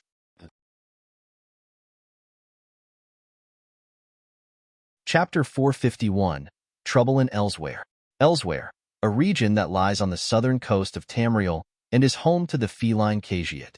It is divided into 2 major climates, savannas, badlands, and dry plains in the north, and fertile lands of jungle and rainforests in the south. Over the ages, many kingdoms ruled over the region, starting with the ancient 16 kingdoms, over to the 2 kingdoms of Anakina and Palatine, then united into the Elsewhere Confederacy, and once more separated in 2 kingdoms in the Third Aldmeri Dominion. Elsewhere is bordered by Valenwood to the west and by Cyrodiil to the north and east, with access to Topple Bay and the Patamaic Ocean to the south. The northern half of Elsewhere is the Kingdom of Anakina. The region is dominated by harsh badlands and dry plains, which gave rise to a hardened warrior culture among the local cageate that viewed their neighbors to the south as decadent and depraved. The southern kingdom of Palatine being fertile and rich for its jungles, rainforests, and river basins. Its cageate held their northern neighbors as uncouth barbarians. Palatine is also the seat of the Main, the spiritual leader of Elsewhere. In the northern Anakina, many martial schools were established since ages old. Somewhere near the city of Orcrest, the Desert Wind Adeptorium has long since stood famed for its martial arts. This school was established long ago to shelter many refugees of a cageate tyrant known as the Golden Beast who lived in the First Era, so the history of this temple is deep and profound by all means. It was even said that 1,000 years ago, this temple has participated in the fight against the threat of dragons that were unsealed from the halls of the Colossus. John has arrived at the Desert Wind School following his friends Mirren and Miranda, as Isha wanted a peaceful place to stay far from Hammerfell. Elsewhere's north may resemble Hammerfell for the open barren land of endless sand, but it was quite different. 7 months have passed since their arrival, and the days passed slowly and peacefully. Martial arts were something basic in Isha's daily life that didn't make her feel out of place, and to John, it was a new realm to discover and prove his talent in. As for Miranda and Mirren, who are core adepts in the school, that was home. Some cageate might find it strange for 2 humans and 2 elves to stay in one of the most prestigious schools in northern Elsewhere, but every story had its origin. For Mirren and Miranda, the 2 were left in the care of the Grand Adept since childhood by their relatives. Many secrets involve their origin, but martial artists do not care for politics way much less than mages. The skill of the twins made a lot of elder adepts interested in teaching them despite their inability to learn the claw dance as they are not Kajiat. For Isha, she was accepted as an exchange martialist from the martial school of the spear from the citadel of Ebenarm. The citadel is famed for its martial tradition, and by being a friend to the Altmere twins, things went easy for her. The problem was John. He had no martial background and introduced himself as Krylin, a humble mercenary. He even revealed his face as a Nord and revealed his name to the Grand Adept to be John. Nothing more, nothing less. This was a bit strange for Nords, our enemies to the Dominion which Elsewhere is part of, and are rarely sighted in the Badlands of Anakina. Still, John managed to earn a place in the Adeptorium. How? Money. As a walking coffer of gold, John has experimented on many the best methods to find his way to power. Bribes were merely the beginning as money can be spent under many forms, in many images, and for many more reasons than anyone can imagine. Charities, alms, gifts, donations, offering, and even buying and selling. One must learn his way around all those methods to be acceptable in every situation, location, and duration. Seeing how well John managed to find himself a place in the school, Isha started calling his money the blood money. She wasn't wrong, though. During the last half a year, John has gone on a lot of bounty hunting quests issued by the government of Anakina and begged the garrison quartermaster many times to give him the permit of hunting the infamous criminal John Dare, but if that permit was ranked as the highest difficulty. Kajiat understands how eager you are, but this mission is suicide. It would pain Kajiat to see one with potential die in vain. You are one of the good ones after all. That's how the garrison quartermaster replied. If only he knew well, that's a story that is unlikely to happen. All in all, John didn't have any difficulties fitting in with the help of his fake identities, background stories, and deep pockets. He even made friends in high and low places. Pulu. In a certain slum in the lower part of Orcrest, John stood on a wall looking around for anyone coming or going. Oh, Pulu's favorite human is here. Don't let Nefertiti catch you saying that. The one called Pulu was a cat, or rather an alpha Kajiat, a furstock of Kajiat that looks exactly like house cats save for their sense of fashion. Furstock is a term used to describe the 17 known variations of the Kajiat. Pulu is an alphic who is a friend to Nefertiti and John as well as part of their information network. Brought you some moon sugar, rare quality, John said as he passed a pouch to Pulu. Always a pleasure working with you. Pulu snatched the pouch, hid it behind the wall, then returned to John. Now, what do you want to know from Pulu? John thought for a while, then asked. The situation in Skyrim, how is it? Pulu is not usually interested in far sands, but Pulu thought you may ask, so we snooped around for a bit. And there is a rebellion going on. Some governor decided to take on the imperial authorities, and the king of Skyrim is mediating for peace. Pulu said. So it finally started. John wasn't expecting that a fight would happen this early in the year 4200, but must be some early skirmishes to test one another. The real civil war is still not on yet. What else? He asked. Not much about Skyrim. Then is there any lead for the worm cult, or any big groups of necromancers? No. You can't come across such news easily without the whole city knowing, you know? Then what about the Dominion? Is there any movement regarding the hunt for their most wanted? None. The Dominion doesn't bother much with Anakina, so you won't find any information here. Try Reaper's March. There wasn't much information right at the moment about what John is after. Detailed information about the state of Skyrim are hard to come by, and usually comes later by a month since happening. Information about the Aldmeri Dominion is mostly classified, while information about the Worm Cult makes people freak out, so most do not look in its way. It didn't bring either comfort of worry to John, but rather anxiety. No news is good news, but sometimes the calm before the storm. Whether he liked it or not, the only thing he is capable of is to go back and sharpen his nails and teeth for the next adversary. I have information regarding the Star Haven Temple. The Star Haven Temple is where the Desert Wind Adeptorium is located alongside other schools of the arts. What kind of information? It seems like they are sending many adepts to Rim in secret lately. Yeah, not really a secret though. No, but no new reaches from Rim. Even the Thieves Guild does not send people anymore. From what we heard, the city is on lockdown and the governor is hiring adepts and mercenaries for various missions. Some say it is related to the many Argonians refugees locked in the border pass. Oh, that's vague, but interesting, John said as he passed another pouch of moon sugar. Always a pleasure. Always a pleasure. Pulu never knew Nords are this good with business. Much better than high elves. Thanks. The Alphic girl said what she wanted to say and slipped into the narrow alleyways.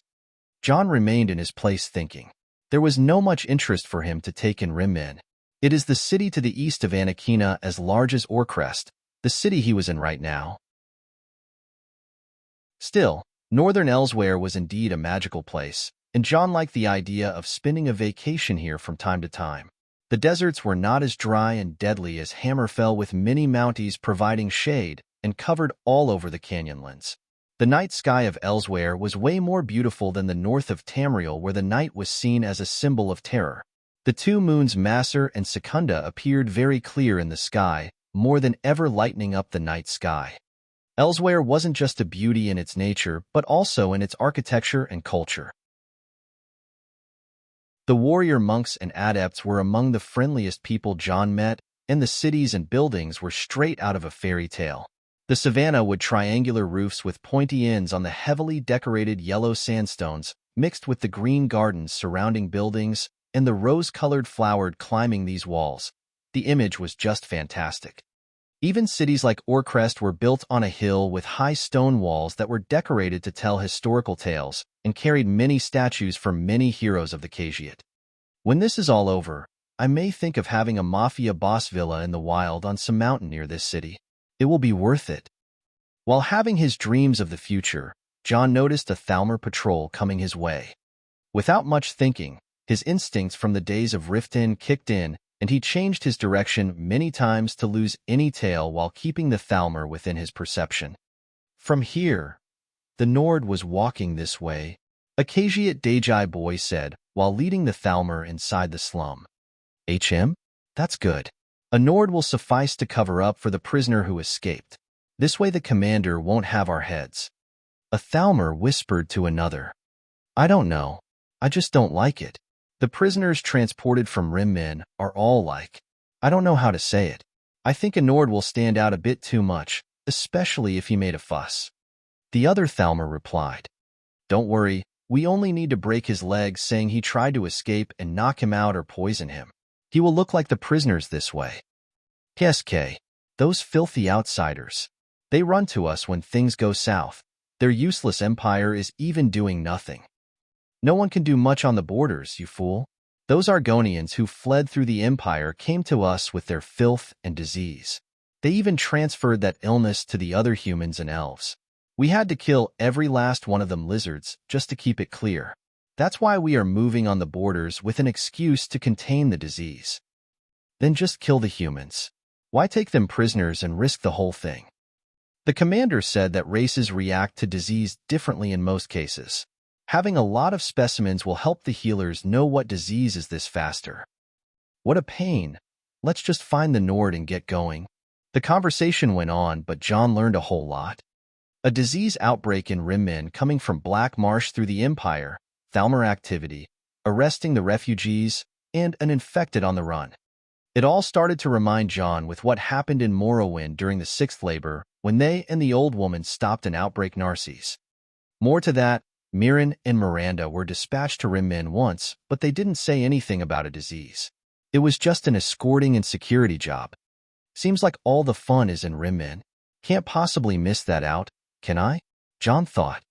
He took out a mirror, fixed his by a transformation potion, and made a telepathic call to Nefertiti to prepare things. He then walked out of his hiding. Hey, shitheads. Looking for me? P4 Tray 0N. Goal. 5 extra / next. 6. Patreon. com/Eldokmizi. Remove. PayPal. Plus $10 equals extra. PayPal. Me/Eldokmizi. Extras by votes. 5000/8000, Discord GG/GKCKVA7S.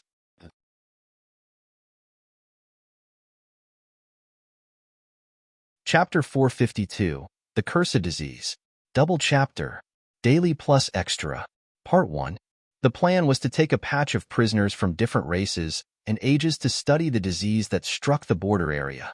Due to the variety of symptoms that appeared, the dispatched medics couldn't figure out what sort of disease they are up against. But when the Dominion soldiers escorted some of the refugees to a Thalmor camp near the infection site, one of them escaped and the Thalmor sent people after him, hoping that the infection doesn't go widespread.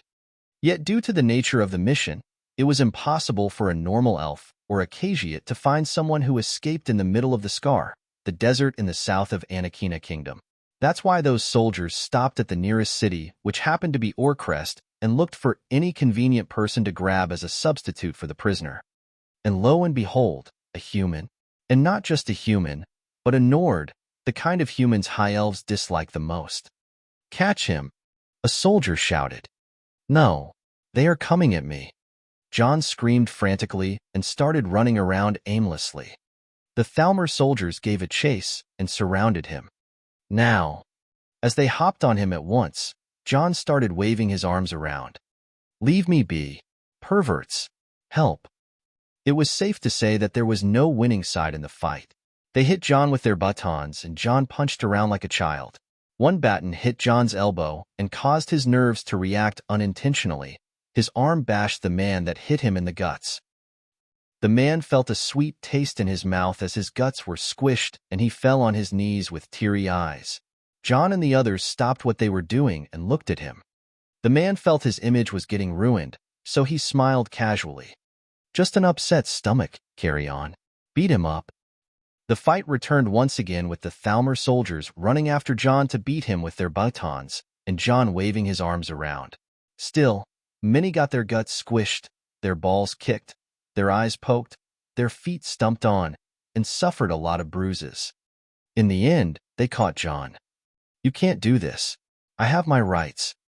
"Shut up. My lawyer is called Karen. She will come and deal with your manager." "Take him out of here," the captain of the soldiers said as he locked John in steel wagon. Looking behind him, the captain saw his soldiers lying on the ground in a sorry state. "Oriel, it is over. This was so hard. I thought I might see my ancestors." "Did we really catch him? I feel like it is the other way around." "Stand up, you lazy twats. We are transferring the prisoner back to the camp." The captain shouted at his subordinates as he tried not to limp until he reached his horse. The road from Orcrest to Rimmin would take 4 days, but as the Thalmor camp was set on the edge of the state of Rimmin near the Scar Badlands, the trip lasted for 3 days. John was quite the silent prisoner and kept to himself most of the time. The wagon transporting him wasn't anything fancy. He can break its walls with a punch and bend the steel cage surrounding it with a little bit of aura. At the sunset of the 3rd day, the carriage passed a bridge over a steep canyon on the road to Rimmin. "Hey, guard, how long till we reach that blasted camp of yours?" John asked. "Look who is speaking. Why do you care, Nord? You are dead as soon as you arrive. Lady Winland is going to dissect you as soon as she gets her hands on you," the wagon driver said. "True, I once saw her gut in Imperial. She cut his chest and stomach open like a Y letter and took everything out, then started studying it. By Mara, it gave me nightmares. Those justiciars can be weird." Another guard confirmed. "It is called forensic pathology, dimwit," John replied. "Foreign what?" "Forensic. For your simple minds to understand, it is the science of opening people up to figure out what killed them." "Humph. Shut up, Nord. What is a northern monkey like you know of the ways of the elves?" The captain hit the wagon with his baton to scare John. "You don't believe me, Captain? Fine. If your forensic pathologists are as good as you claim, then they won't find it hard as they figure out that you died from inner bleeding and that guy over there died from choking." "What are you saying? Also, we don't have monkeys in the north." With the last word he spoke, John's staff appeared on his hand and spells started flying in every direction. The captain got paralyzed as he fell from his horse with his face twisted with pain. His second-in-command started choking. The wagon driver bled from his everywhere. Another guard turned pale as he started freezing. So on and so forth until every Thalmor soldier died to a different cause. "I will be very interested in seeing your forensic report one day," John said as he walked out of the wagon by teleporting. "I don't think they will examine some low-leveled soldiers, especially when they are short on hand," a voice replied from the end of the bridge.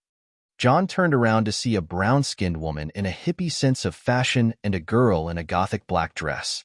It was a weird combination, but a welcome one nonetheless. "Isha, Nefertiti, I assume that your journey was fast," John said. "Faster than you at least. We have been here for a day and reconned the area," Isha said. "Sorry for being late then. I was extracting some information from those dead gentlemen." "That's an understatement.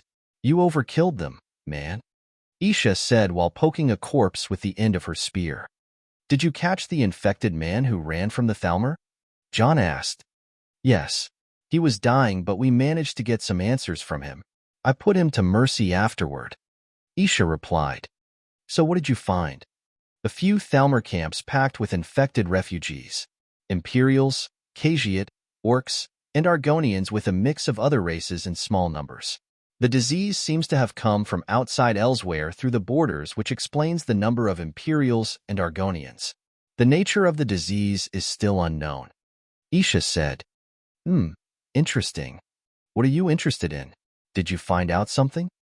"Nope, absolutely nothing," John replied with a psychopathic smile. Isha and Nefertiti felt something was going wrong. "What is going on?" Isha asked. "Homan and I are connected, but it is a pain seeing through his head lately, so I don't know," Nefertiti replied. "Why is that?" "He was going through some anxiety lately." "Anxiety?" John looked at the two and smiled. "Don't you get it? After 8 months of silence, there is finally something." John explained. "What do you mean?" "My labor. It was on hold for a long time.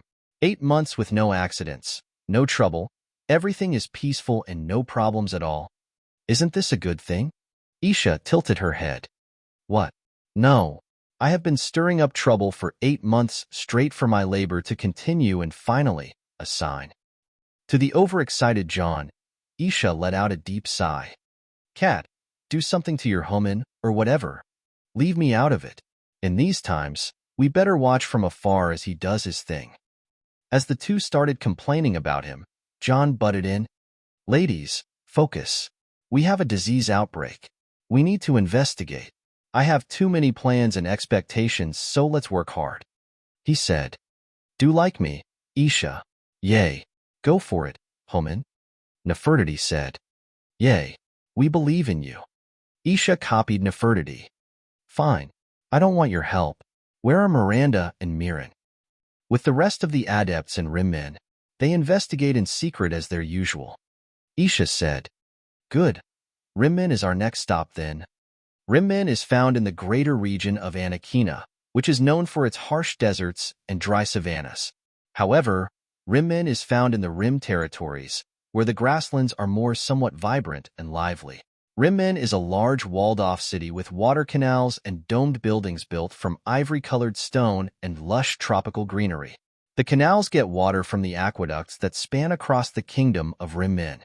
In the city, they empty in the town square, into relaxing pools of water where several people pass the time to relax and meditate. However, today was no such day.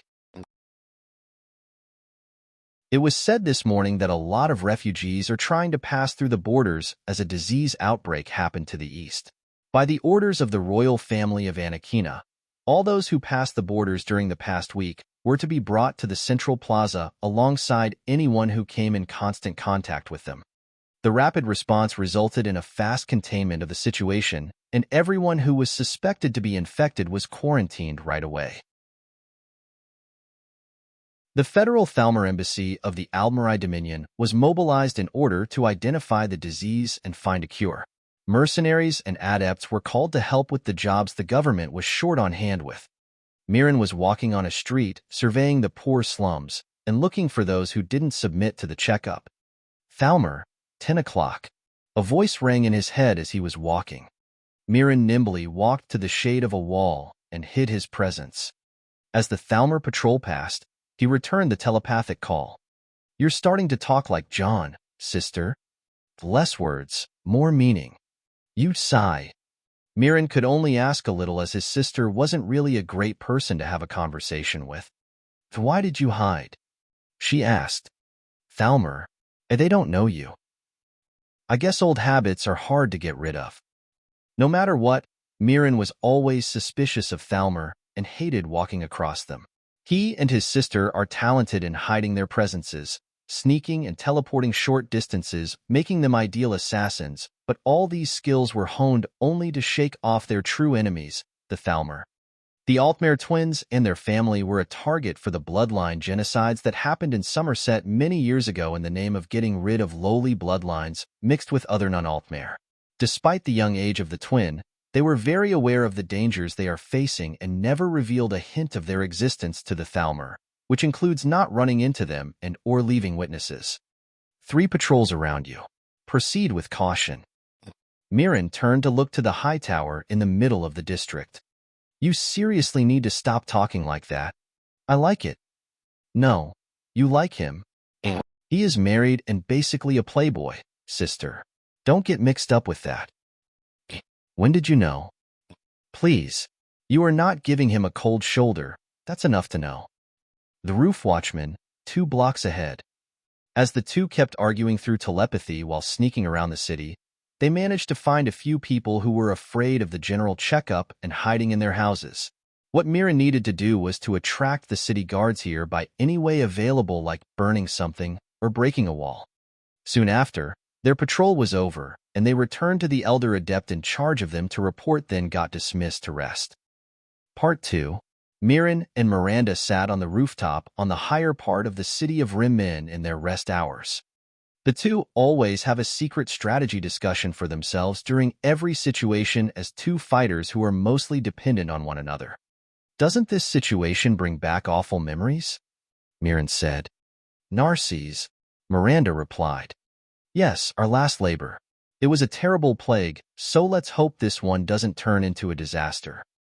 It won't, she said. And how do you know? This is different. Not much infection, but the disease is severe.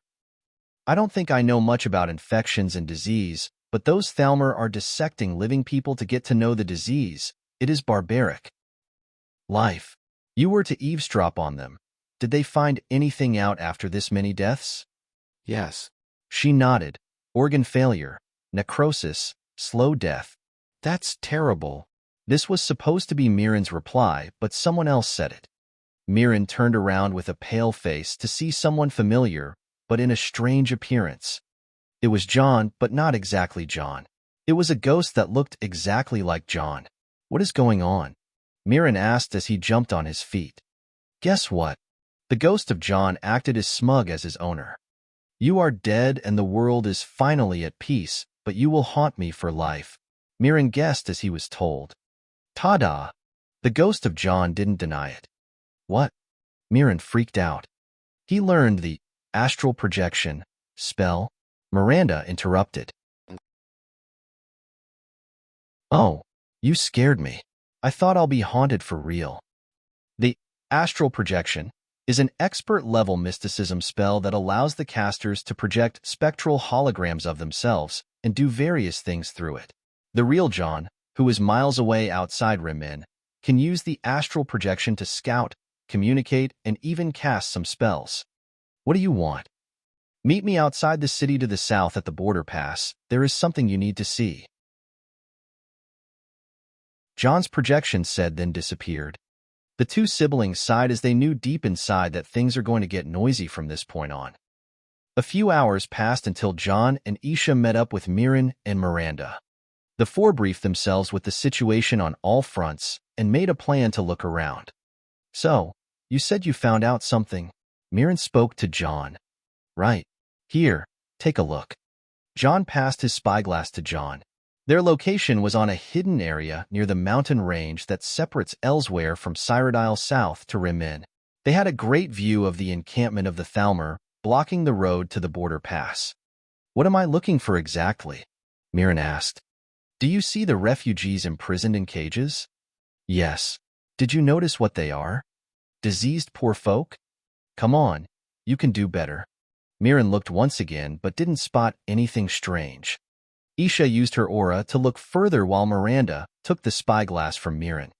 "Aha, I see. So I am the idiot here." Mirren was dissatisfied with Isha's and Miranda's responses. "I was just teasing you. I don't know what's wrong either," Isha said while winking at him. "Thanks, that sure made me feel better," Mirren said in self-mockery. "There are Argonians," Miranda said. "Hmm? There are Argonians and they are very sick," Miranda said. "Bingo," John agreed with her. "And?" Isha questioned. "Argonians have a natural resistance to all sorts of diseases. They even carry diseases without noticing," John said. The main reason why no one really wanted to invade that infested land of Black Marsh was because of the Hist and their use of biological weapons to fend off the invaders. "Wasn't the Hist of Tyr the reason behind the plague in Narses?" John said. "I see. So the Argonians are making everyone sick," Mirren said. "Nope. I just said the Argonians are sick, which is a very rare thing to happen. With that number of diseased Argonians, there is one assumption we are safe to consider. Which is, this is not a disease." The four remained silent for a while. "Not a disease? People were working hard to find a cure for this thing, and you're saying they were wrong all along?" Mirren asked. "Yes. The main symptoms are organ failure and necrosis. These are endgame symptoms and appear with the highly contagious disease in most cases. This thing is not contagious, but only to a very low extent. More so, there is an obvious state of madness that doesn't fit in with the whole thing." John explained. "People are getting mad too?" Isha asked. "I know it is nasty, but something is really wrong. So, based on my educated guesses, I would say it is a curse," John said. "Why?" Mirren asked. "Because no mage is infected. Mages have better resistance to magicka in general." It was Miranda who replied. "Right. I didn't see any infected mages who were supposed to be people with low physical constitution. So that sums everything up? We are up against a curse that can go viral?" Mirren asked for confirmation.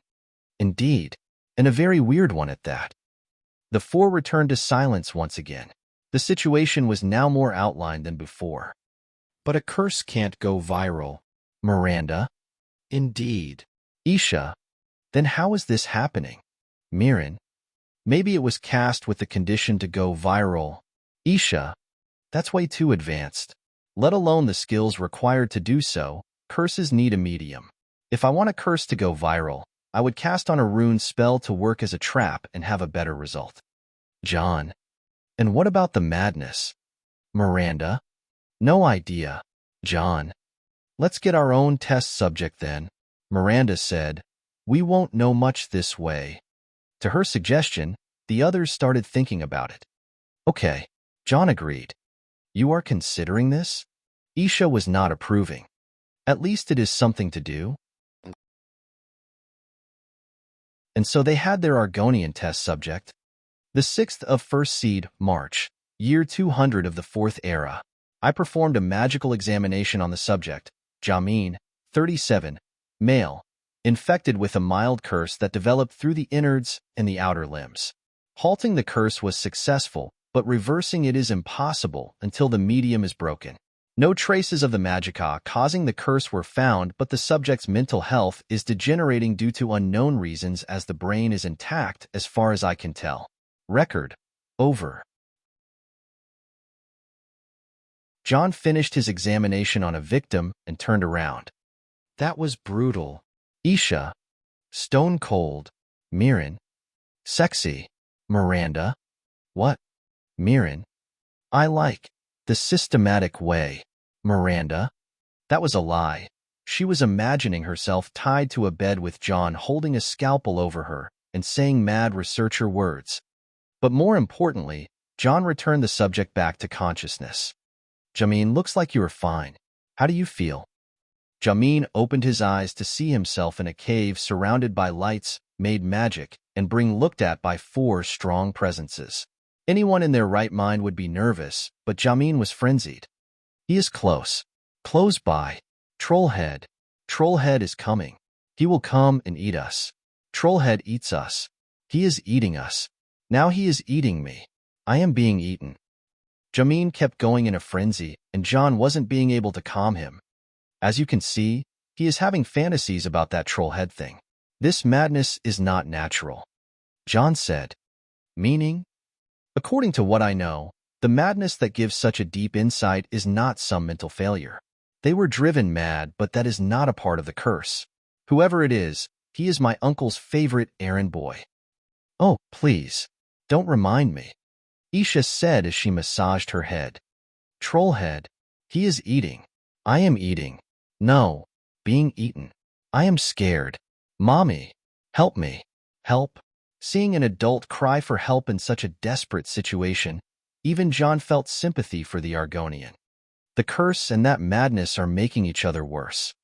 Hey, Jamin, when did Trollhead find you for the first time? John asked. Trollhead? You know him? You are his friend? Please, I'll tell you all I know.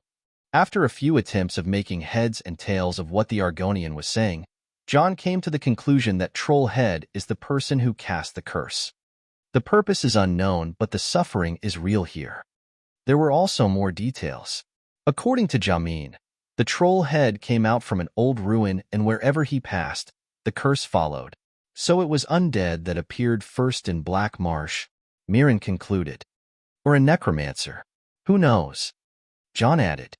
The important thing is the whereabouts of the one behind all this, no matter the identity, Isha said. Mad people can't answer 2 complicated questions, Miranda said. In this investigation, every step they took was hindered by more mystery and would take too long to figure out what to do next. But John had the right idea on what to do next. If you want to understand a madman, you need a madman who can understand madmen, John said. John stuffed his hand into the cube and recovered something. He did so, then ran to the forest beside the cave they stayed in, followed by his companions. What are you doing? Mirren asked. He is here. Watch but never learn. John replied as he looked with excitement around the forest. What he held in his hands were yarn rolls with various colors. He took the end of each yarn and started throwing them around all over the place. The scene was strange, but it wasn't the first strange scene today. Anyway, the yarn rolls went deep in various directions.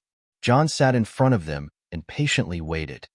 It was a minute later when a yarn thread reacted. John held it right away and started pulling. What is that? I am fishing, or catting. Oh, catting is a really nice verb. As he said so, the yarn thread came to an end and what John cat appeared. It was a cat, or rather a Casiat alfic with gray fur and black stripes. The alfic was entangled in the yarn thread in every impossible way. What is that? The yarn is coming to life. My oh my, this is a new one. I am excited. So exciting. Let me hold you. Here, and here too. Oh, it is everywhere. It feels weird and nice. Weird and nice. I like it. Hey, stop dragging me. The alfic Casiat said in a dramatic tone. John looked at him and coughed. HM? Is it you? Who are you to summon me? Wait. The cat looked at John with curious eyes. Aren't you this mortal? My mortal. Wait. What are you doing? John walked forward and held the cat up from its fire like a little cub. Hey, what the fluff? Put me down at once. The alfic became annoyed all of a sudden. Hey, I said put me down. This is when I should smite you. Give you a serious smiting. Completely smitten. You know that move, don't you? The third move of the Meogestic Paw art, Mighty Paw Smite. The Casiat started throwing a tantrum while waving his paws, but not reaching John. John sighed before calling the man. What's up, Uncle Shio? P4TRE0N, goal, 5 extra / next, 6. Pat Rayon, com/Eldokmizi, remove, PayPal, plus $10 equals extra, PayPal, me/Eldokmizi.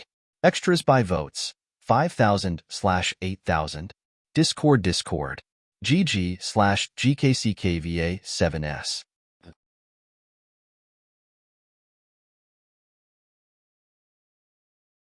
Chapter 453, Dealing with Sheogorath.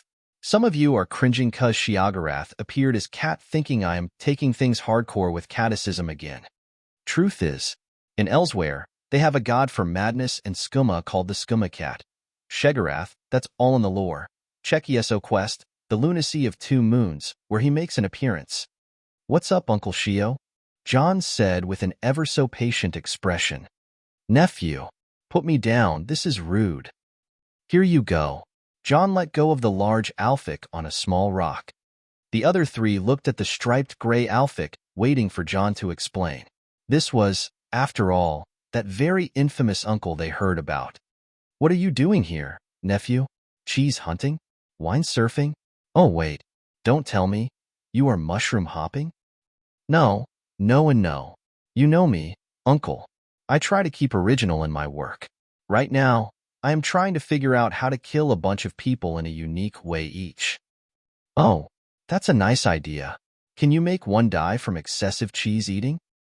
You mean dipping people in liquidated food? You know what, this is actually a good idea. We can make all kinds of soups then dip people in and see which kills faster. My money's on the tomato soup. I will go with melted cheese. You'll lose miserably. Getting dipped in melted cheese is the very definition of heaven. Try a tomato soup. The two were getting along in an instant despite the dumbfounded faces around them. But that didn't last long as the two noticed someone staring daggers at them. It was a black cat that appeared on John's head and seemed very annoyed. You should shapeshift, John said. Wise idea. The alfic struggled as he started to take another form while being entangled by all the yarn around him. In the end, he took the form of an elderly Breton gentleman with a particular appearance in a pink brocade suit, still entangled in yarn. Haha, it's me. Bet you didn't know that, did you? All surprised now. I see. Sheogorath looked at the ones around him and said with a proud face. Other than Nefertiti, who was cringing, the others didn't know whether to act surprised or cringe. This particular Daedric prince can be brutal if he was displeased. Act as if your boss said a joke. John gave a pro tip as he noticed the ones behind him being in a dilemma. Oh, amazing. Incredible. Wow. With the gore flag fully avoided, John wanted to get this over with.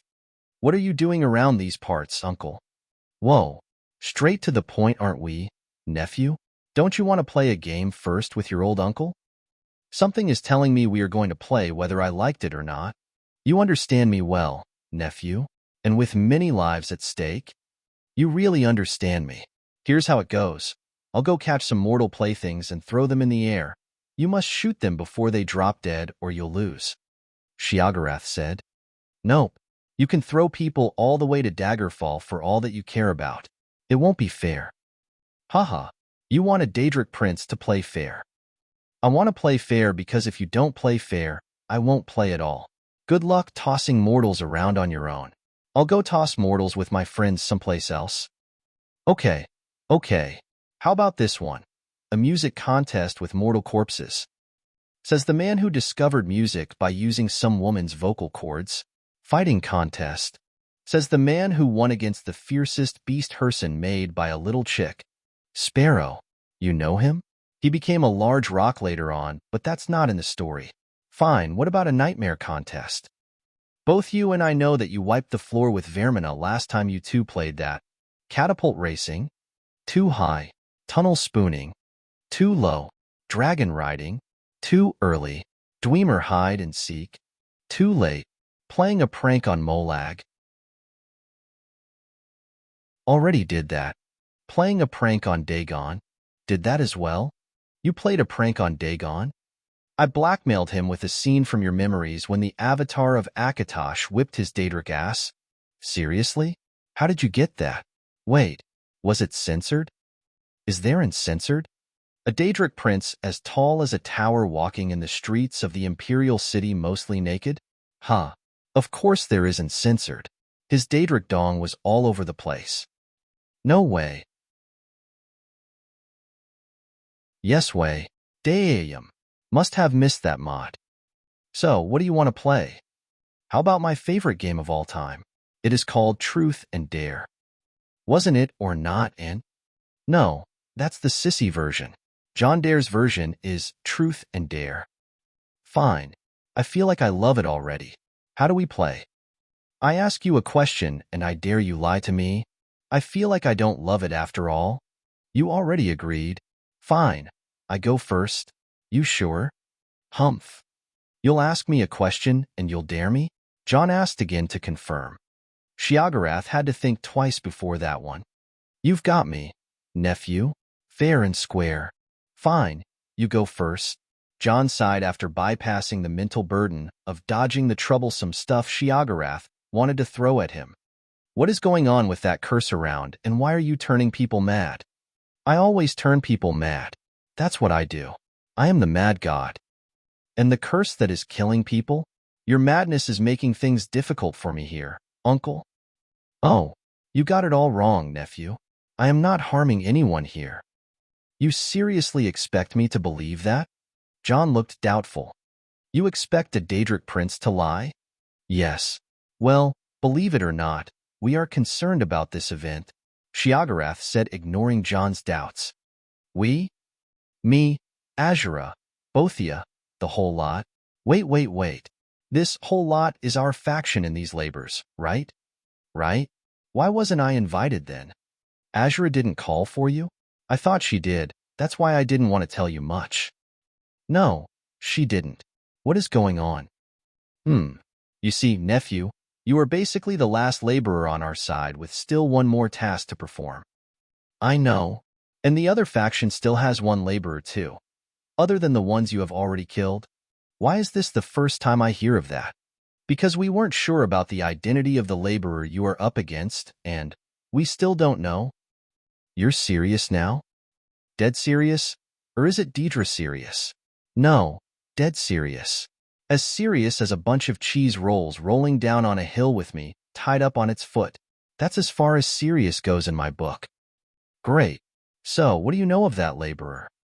Not much. Only that he just received his labor artifact and passed through this place.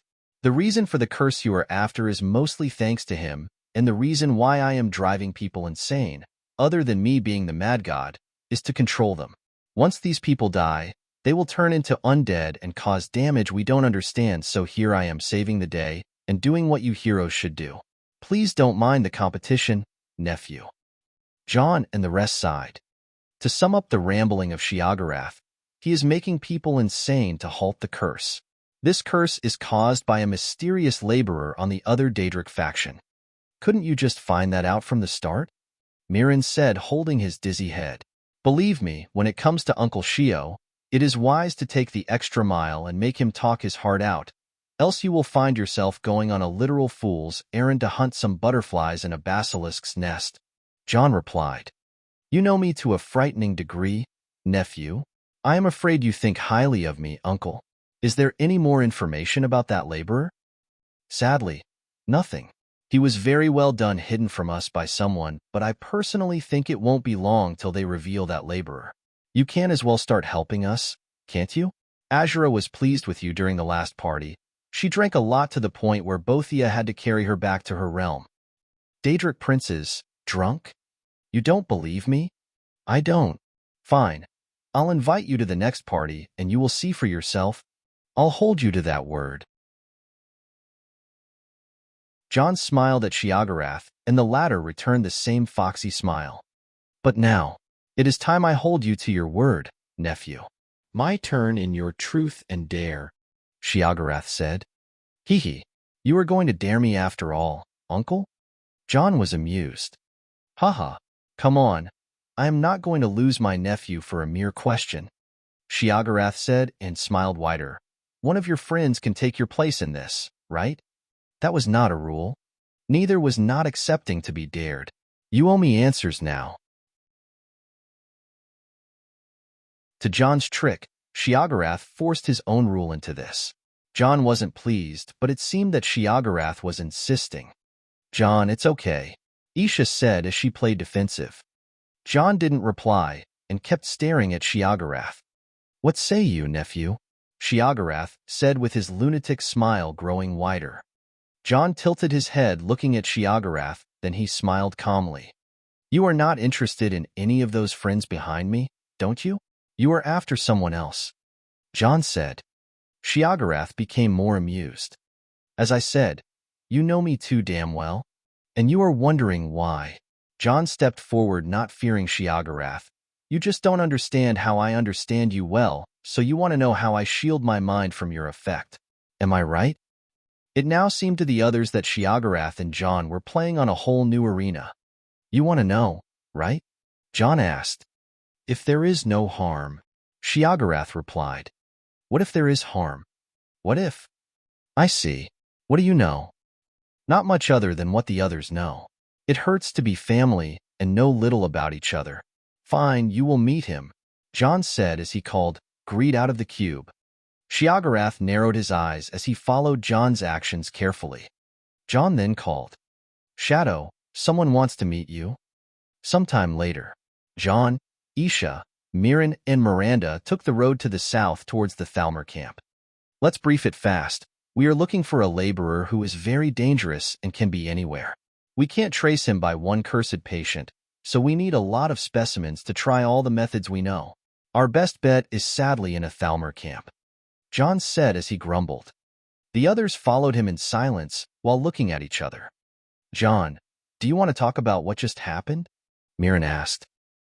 "We better not," John replied. "Are you sure, that thing? It wasn't normal." Even Miranda spoke in a worried tone. "It is nothing, really. You don't need to worry about Shiagarath going after us," John said. "What about that thing that appeared a few minutes ago? Those three witnessed something mortals can't withstand easily." Shadow spoke to Shiagarath in a language that made them shiver before both Shiagarath and Shadow disappearing somewhere together and John recovering Greed. John saw the worry on his friends' faces and sighed. "Listen, I truly didn't want you to witness that. What you just heard was from a higher tonal aptitude. Mortals of your level can't possibly comprehend it, and as a person who experienced the tower, I know better," John said, trying to calm them down. "When higher existences meet, they don't just converse in the level of mortals. That would be like a first grader attending a quantum physics class." Even John was overwhelmed with the high level of thoughts. He just couldn't put his hand on how Shiagarath figured out Shadow's existence, but Shadow seemed okay with it. "It is just impossible to unthink of all that," Miranda said. "When someone hears words they know but in a manner they don't get, they are normally confused. Take that to the level of deities and compare to the level of mere mortals, it gets really hard to unthink it. Those who are powerful enough to withstand such an encounter will see through some mysteries of the mysteries of royalty, but those who don't may get traumatized. Listen, I'll explain things to you later as your training goes to the level of establishing the foundations of a peak physical body. Once you start forming a spirit spark like me, you will be strong enough. Right now you may get traumatized and later would, cause your ascendance in the chim to be affected negatively," John said. "What on earth are you rambling about?" Mirren asked. "What does the chim has to do with this?" Isha asked. "Ascending the Tower of Chim is my ultimate goal. Guiding my family through the chim with me is also part of that goal. You guys are a family to me, and I am not leaving you behind," John said. "But we never really thought of climbing the Tower of Chim," Miranda said. "Sorry to drop the bomb on you, but that's something you get as a part of the DARE package," John said as he stopped walking and looked back at his team. "I know it is overwhelming to drag you into this. If you don't want to do something, I am not pushing you to it. I just want you to have my back as long as we are in this. Something is telling me that my 7th labor is around the corner soon." "Fuck it. Just tell us what to do," Mirren sighed and said so. "Right now, I want you to forget what you just saw. Any further thinking about it will cause you to get more confused. I will explain it all once the time comes," John said. "Fine," Mirren said.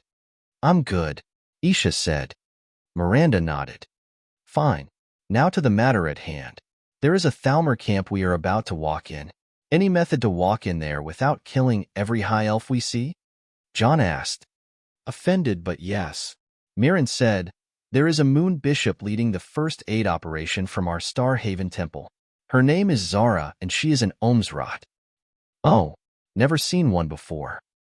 Omsrot are a Khajiit fur stock that resembles humans and elves the most. They walk on their heels and have tails and light fur. They also paint their faces to appear more Khajiit. So we have a contact in. How do we enter? Isha asked. We can disguise as adepts, Mirren said. Not enough, Miranda refuted. Actually, it is, John said as he took out his stock of transformation potions. Ladies, time to let your inner fluff out. P4 tray 0 in. Goal, 5 extra / next. 6. Pat Rayon. com/Eldokmizi. Remove. PayPal, plus $10 equals extra. PayPal, me/Eldokmizi. Extras by votes, 5,000/8,000. Discord GG/GKCKVA7S.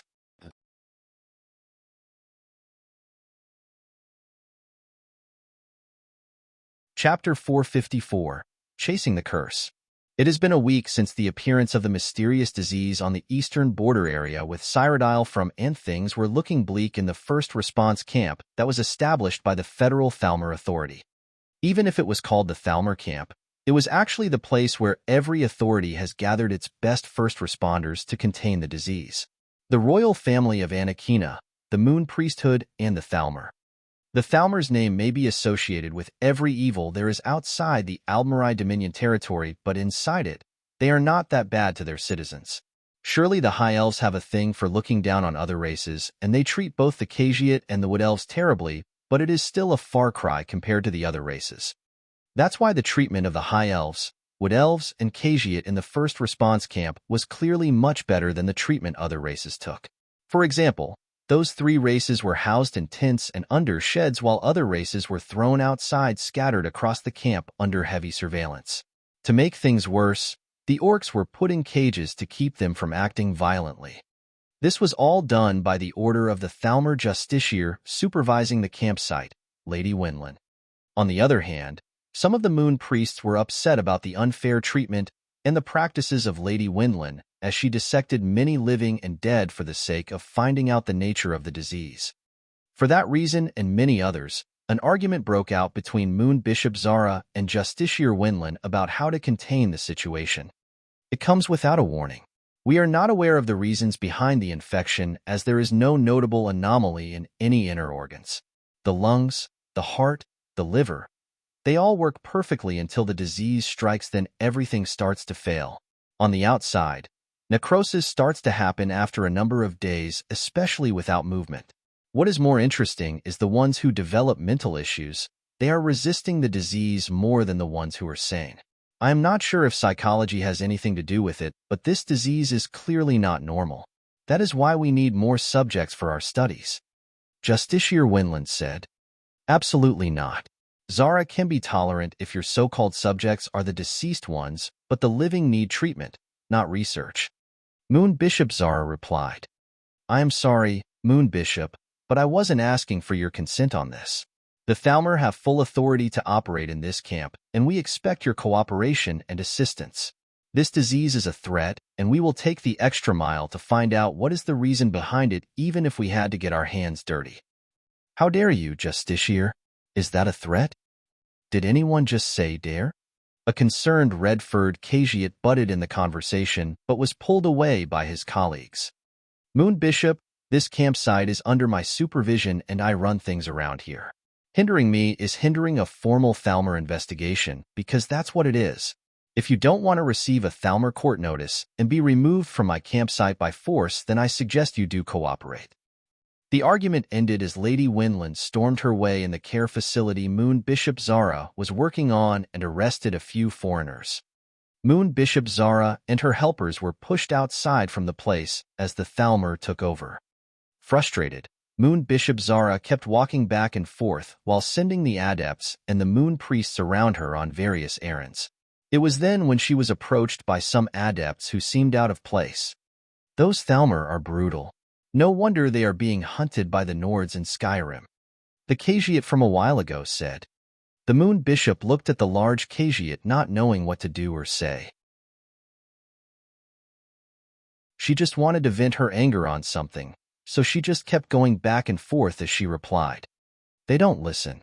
Those people are being tortured, and the justiciars only want to gain personal glory by harvesting people's organs for research. This is infuriating. Zara cannot accept this any longer, she said as she was biting on her claws.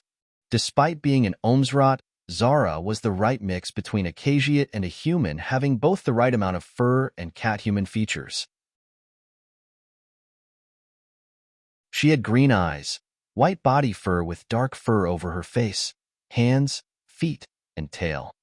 Basically a Siamese Caveat, and please don't imagine the Ohms to be like those abominations of Taylor Swift's movie Cats. This pic may do some justice. https://ibb.co/twbbpmm.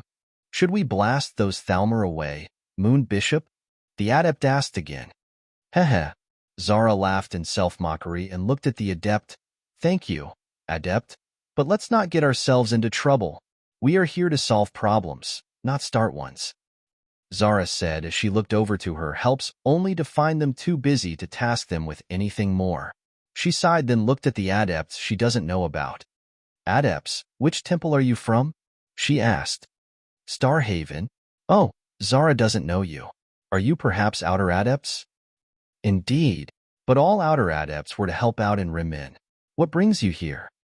Excuse us, Moon Bishop, but the situation in Rimin is stable without any hitch. As the number 1 outer adept, this one was sent here to see if someone needs any help. Jonia said. Oh, Zara understands. We have a lot of tasks on hand. You and your friends are really welcome to help as long as you know what are you doing? Yes, Moon Bishop. We will be of help. Zara is pleased. Please, go help with the back area and transfer more patients to the vacant places left by the ones the Thalmor took. Something tells Zara they won't be needing it anymore. She said as the last part was in a more depressed tone. Yes, Adept Jonia said, but he didn't move. Zara looked at him questioning if he still has something to say. Moon Bishop, excuse Jonia for saying this, but are you sure about the disease we are facing here? Jonia asked. What do you mean? This disease, can it be a curse or something? A curse? By the moons. No, it can't be such a scary thing. Those superstitious thoughts are by no means logical. Also, curses can't go viral. Zara dismissed Jonia's suggestion. Jonia narrowed his eyes and scratched his furry chin. Is that so?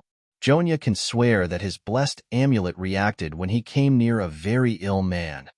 Jonia said slyly, acting all sad.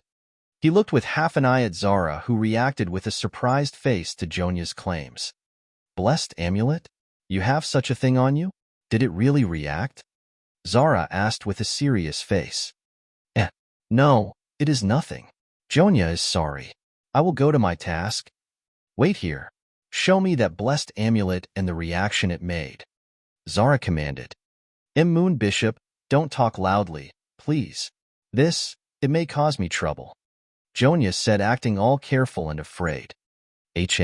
What is wrong? Zara asked. It is just. If those Thalmor saw my amulet, they will arrest me, Jonia said with a fearful face. Oh, is that so? Fine, follow me. Zara said, leading Jonia and the other 3 female adepts following him to a rural area in the camp.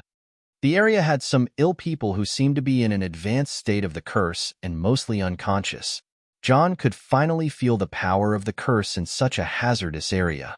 Show me your blessed amulet, adept, Zara said. Yes. Jonia recovered an amulet from his pocket and showed it to Zara. As soon as she saw it, her eyes widened and she pushed Jonia's hand to his pocket. What is this? You can't show that around. Zara freaked out. After all, it was that amulet. The greater amulet of Talos that was passed down to Jonia, or rather John, by Hilda. How do you have that? Do you want the Thalmor to execute you? Zara said in a scolding tone. This one is sorry, Moon Bishop. Jonia may not look like it, but Jonia is a collector. Jonia has many divine amulets and some artifacts, but this one is really valuable as it is the first in my collection. Jonia said. It was true.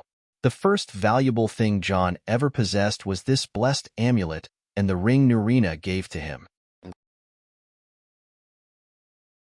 More to that, Zara could tell how powerful the amulet was from just a glance. Fine. Show Zara the reaction, then hide that amulet away. John nodded and took out the amulet near a patient. As divine artifacts, blessed amulet would react to the evil energy as a warning sign for its holder. And it did react. The amulet of Talos started vibrating left and right in John's hands. Moons. This really a curse. How could I not tell? Moon Bishop Zara was dumbfounded as she learned the truth. The reason why a holy woman like Moon Bishop Zara couldn't detect a curse was how faint it was and its disguise like a disease. Also, Zara seemed to not be carrying a blessed amulet on her. The reason was obviously the value of these items. The amulets of the moon were kept in the vaults of the temple for safety and only taken out when needed. We must report this, Moon Bishop Zara said. If Zara tells this to Justiciar Winland, she will surely stop the unnecessary killing. Of course, Zara won't say anything about your amulet, Adept Jonia. Good work. Moon Bishop Zara started running back towards the camp, leaving John and the other three behind. Won't you stop here? Said a gray Cathay who was actually Isha. Why would I? I can see this going totally wrong from a mile away. Also, she will have no choice but to turn to us once she is rejected. John said. You are merciless, man. Why involve this Moon Bishop girl with us from the start? Asked a Tabi Sudhay who was actually Miran. She can do a ritual I can't do, John said. Fine, let's follow her just in case things go wrong, Miran said, and Isha followed him. John watched them go and looked at the fourth person in their group. It was Miranda, who was disguised as a tricolored Kajiat. John approached her and raised her chin with a finger. Girl, purr for me one more time. Purr. Hee hee hee. We are definitely doing it tonight. Just as John said, Zara was turned down and mocked by the Thalmor very badly. Disheartened, she walked away with a depressed face around the camp. Moon Bishop, how did it go? Jonia asked as he ran to Zara. Zara put on a faint smile and looked at Jonia. Zara apologizes, Adept Jonia. Justiciar Winland accused me of trying to seek personal gain and she pushed me off the operation. Zara said. Oh, how unfortunate. This is really not good. Jonia made up a grim face. Sorry to disappoint you. It is not your fault, Moon Bishop. An honest person like you would never seek personal gains like those blood-sucking Thalmor. They are worse than goblins. Jonia said. It's okay. Zara will inform the temple, and we will send adepts to investigate. You can rest assured. Zara said. Moon Bishop, Jonia thinks he can prove to be of more help. Jonia said. Speak. Me and my team are skilled in fights and can survive anything, but we lack guidance. Perhaps Moon Bishop Zara can help us help the people around here. What is in your mind? If we track down the one who cast the curse, we can destroy the curse's medium. The only problem is, he can be anyone and anywhere. How can I help you then? Jonia has once read about that ritual. It is called the Eyes of the Moon Beast, Jonia said in a low tone. Moon Bishop Zara froze in her place. This is really not good, Adept Jonia. This ritual is not allowed to be used. It involves establishing a connection to the Moon Beast. Yes, Jonia knows as much. Thankfully, the Star Haven Temple puts the warning before the spell. Jonia knows someone who would just fall in love with this method instantly. Involving the Moon Beast is a heterodox method. It is not acceptable. Moon Bishop Zara refused bluntly. The Moon Beast she spoke of was a god in the Khajiit pantheon known as Lorkaj, the one elves call Lorcan and humans call Shor or Shazar. Moon Bishop, let me remind you again how the Moon Beast was once held in reverence and later in contempt by the Moon Temples. You know exactly that the reasons behind the discrimination are political and mostly to suck up to the Aldmeri Dominion and the Thalmor. Jonia said. His argument was sound, Even Moon Bishop Zara was having a hard time weighing the gains and losses. Yet the more she looks at it, the more she saw that there is no losses as long as the Thalmor do not find out about the ritual. But that still means we are going after that person who caused all this by ourselves, Zara said. And Jonia told you we are good, Jonia assured her. Zara sighed and nodded. The eyes of the moon beast, a ritual that needs to be held at night to draw power from the Jode and Joan, then direct them to search for anything that can be seen by the moon. Zara never tried this ritual before but knows what to do. Zara said, Tell me what you need, Jonia said. First, we need moon dewdrops and moon sugar so Zara can prepare mentally.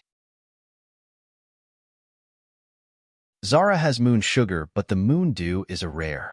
Here you go. Jonia passed a bottle of moon dew liquor to her. How do you have that? It was in a Thalmor tent, that big one that belongs to the justiciar. Somehow, this bottle slipped by itself into Jonia's pocket. Weird, right? Looks like you are blessed by Rajan. Rajan equals Khajiit thief deity. Every day and twice at weekends. This is good. The campsite here has sufficient curse magicka. We will contact the moons here and move on to the next half of the ritual outside the camp. Sounds like a plan. Is there anything more I should prepare? Jonia asked. Something to trap the moon energy? Meteoric glass, check. A high-grade purification substance. Crystal tears, check. Someone with good control over magicka? Me, check. Let's save those people, adepts. 5 Khajiits, except they are actually 1 Khajiit plus 1 Nord plus 1 Redguard plus 2 Altmare, set out on a noble quest to save the cursed refugees. And the last half of the 7th labor has officially begun. Goal: 5 extra chapters Balloon. Next, 6 extra chapters Party Popper. Pat/Rayon. com/Eldokmizi, remove/. PayPal, plus $10 equals extra. Money with wings. PayPal, me/Eldokmizi.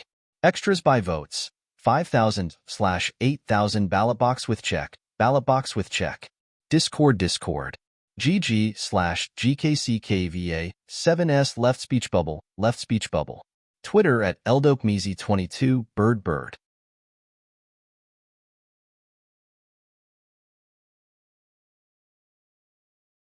Chapter 455, Trollhead. A double chapter, y'all.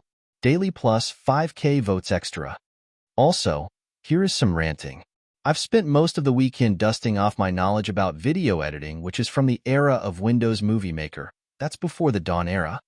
I wanted to upload this novel on YouTube as a sort of tube novel or whatever. Then after all the work, I get to know that YouTube won't monetize videos with slideshows or TTS, which is kinda, what I did. Infuriating. I uploaded the video of Chapter 1 anyway. https://youtube. b/m2 run. Part 1. An hour earlier, Moon Bishop Zara started a ritual inside the first response camp to connect herself to the moons and find the trail of the curse's magicka. After doing so, she had to start working on the Eye of Moon Beast ritual. It was very simple. A connection with Jode and Joan, the moon's Master and Secunda, must be established. Then one must trap a sufficient amount of moonlight energy. A sort of clairvoyance divination method can be used to visualize where it leads. A simple ritual, but weighed a lot on Zara's mind. The existence of the moon beast was something that is feared by all the moon priests. She was born in the age of discriminating against the reverence of the moon beast, even though it was common knowledge in the temple that the discrimination is rather political. Still, some lines were a bit hard to cross.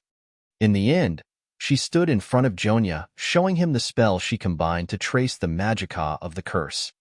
Excellent, Jonia replied with a wide smile and handed her some items. Those are the meteoric glass and a purification solvent known as the crystal tears. Jonia forked out some of his best items. The raw meteoric glass he harvested from the abyss was very precious and equaled a fortune in Tamriel.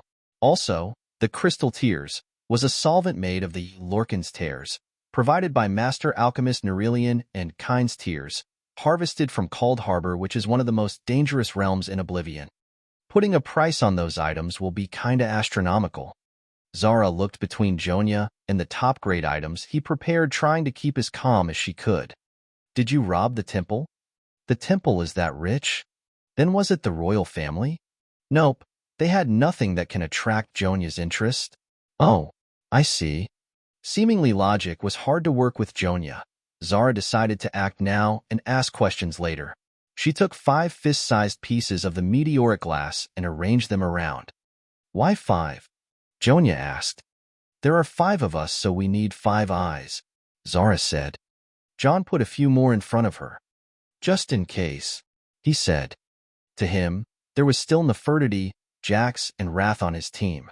Zara couldn't help but nod and proceed to work.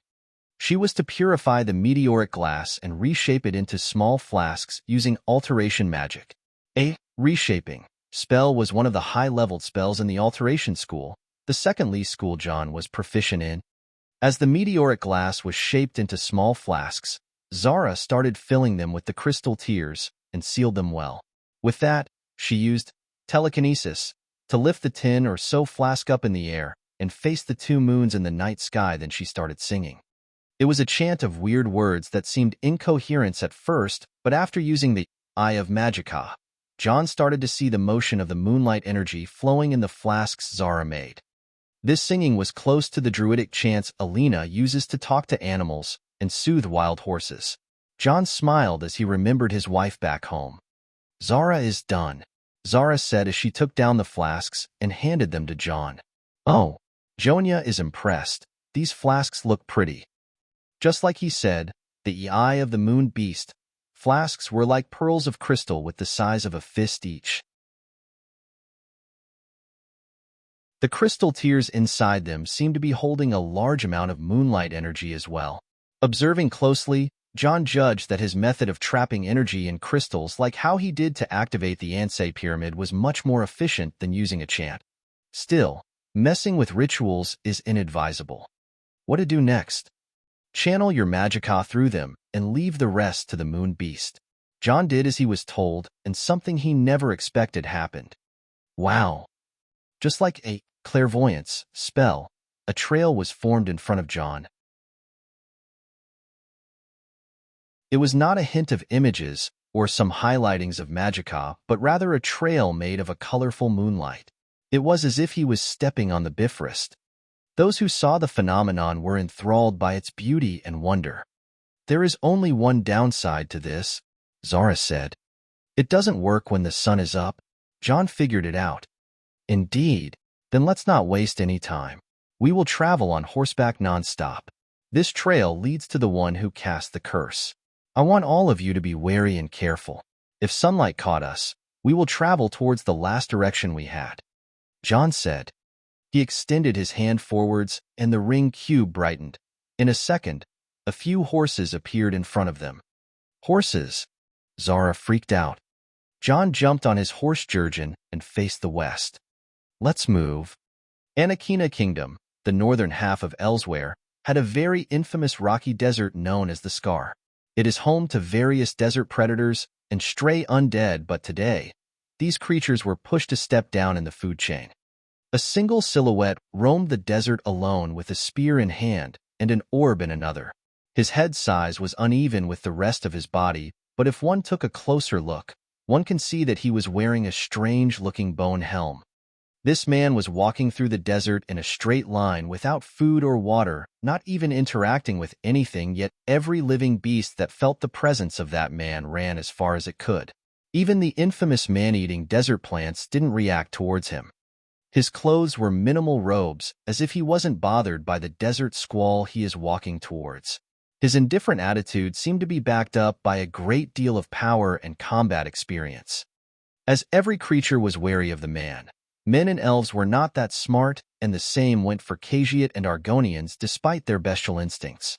Those who tried to stop him were stabbed by the spear. Those who ran from him were cursed but the orb. Last night, this man walked by a settlement in the Scar Desert known as the Stitches. Some guards tried to stop him for questioning, but they were murdered in their place. The guard who survived kept hallucinating about the man, calling him Trollhead. Yet once again, Trollhead was interrupted. Swoosh, swoosh, swoosh. 3 arrows targeted his vital spots with absolute accuracy. Trollhead skillfully waved his spear and hit the 3 arrows like nothing. From afar, he could feel the shooter that barely hit him slash herself. Trollhead took 1 step towards the shooter, but the shooter didn't send any arrows towards him. He halted his steps, and once he did so, the shooter fired another arrow. Swoosh, clink. He easily blocked the arrow. Now that this happened, Trollhead could tell that he was getting lured into a trap. But who is idiot enough to do such a boring trick? Trollhead took another step, then started running in zigzag to shake off the arrows that kept coming at him. The lethality and the accuracy of these arrows increased with each one, proving that the shooter is much more skilled than what she gave off. But no matter how skilled they are, a being in the caliber of Trollhead is unbeatable no matter whatever method used. He increased his speed to unimaginable pace, and in a couple of seconds, he was stabbing towards the female Khajiit archer. Clink, clink, swoosh, swoosh, swoosh, swoosh. Still, not sure how or when, the female Khajiit archer changed into a male Khajiit swordsman who parried the spear by his sword and stabbed at Trollhead's eye by a hidden dagger. Following him from another position, the female archer shot 4 arrows instantly to the heart, the legs, and the orb. Trollhead felt bothered by the 2 and decided to move faster. He moved his head to block Mirren's dagger by armored part of his troll skull helm and waved his spear in an artistic way to block the arrows, then retreated away. Wow! Mirren was taken aback by the dangerous spear skill he felt from the man, then decided to give chase, but Trollhead ignored him and charged towards the shooter, Miranda. Miranda shot an arrow towards Trollhead, and he dodged easily. Still, the one who received the arrow was Mirren. He cast Reflect on his sword before hitting the arrow, giving it 180-degree turn in momentum and trajectory towards the back of Trollhead. And it hit. It was exactly in the middle of Trollhead's spine. He'll be paralyzed for life from now on. Or so they thought. Trollhead stabbed the ground with his spear, then took out the arrow with one hand and threw it aside. Fuck! Mirren couldn't believe himself. Trollhead wasn't happy to be hit. He gave Mirren a glare, then turned to Miranda and charged like lightning. Shit! Exchange! Mirren shouted and exchanged positions with his sister. Clink, clink. As he appeared in front of Trollhead, he received 2 attacks and barely managed to parry them with his sword, then retreated further as Miranda let loose a volley of exploding arrows towards Trollhead. Trollhead evaded the bombardment like a fish in a narrow river and tried to go after Miranda once again, but every time he gets closer, Mirren exchanges positions with her and fights him in melee. The situation was getting dire for the Altmare twins, who fought nimbly and skillfully. They didn't just use swords and arrows, but also used many of the scrolls John gave them. As the situation was about to escalate for the worse, a lightning strike descended down from the sky. We've arrived. Part 2. 2 days have passed since they went out to search for the perpetrator behind the curse. The tracking process was easy during the first and second nights, but the first day caused the group to go in circles.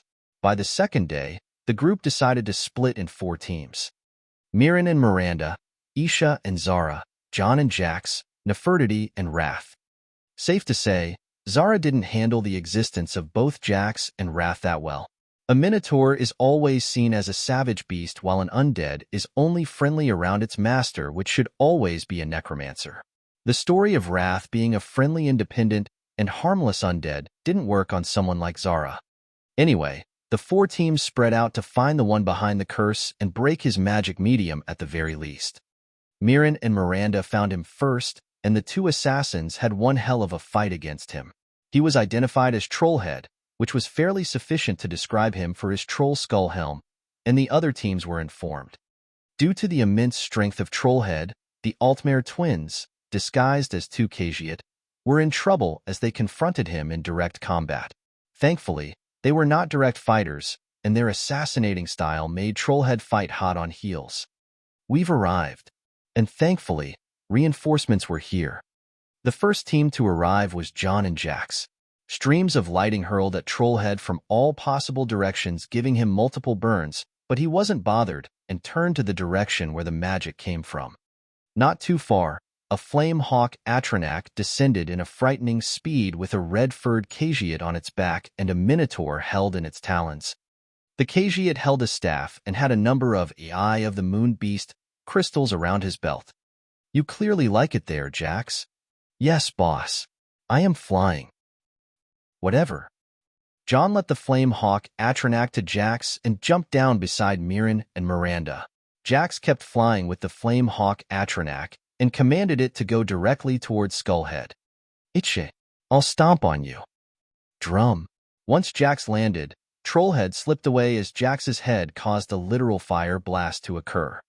Despite being a Minotaur shaman, Jax was an excellent pyromancer and considered himself to be the first disciple of John.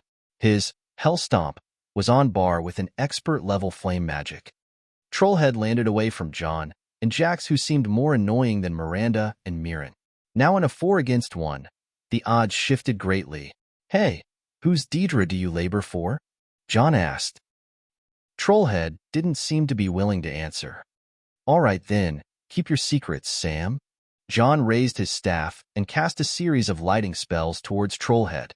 Trollhead raised his orb and started shooting spells from it too. "How ancient are you to use an orb directly? Just put it on some twig and call it a staff for the love of heaven." John tried to taunt Trollhead to talk, but the latter was silent as a rock. The magic duel lasted for a good while before the two stopped. John instantly narrowed his eyes. "That's some magical resistance you have there," he murmured softly. "John, he has a strange body too.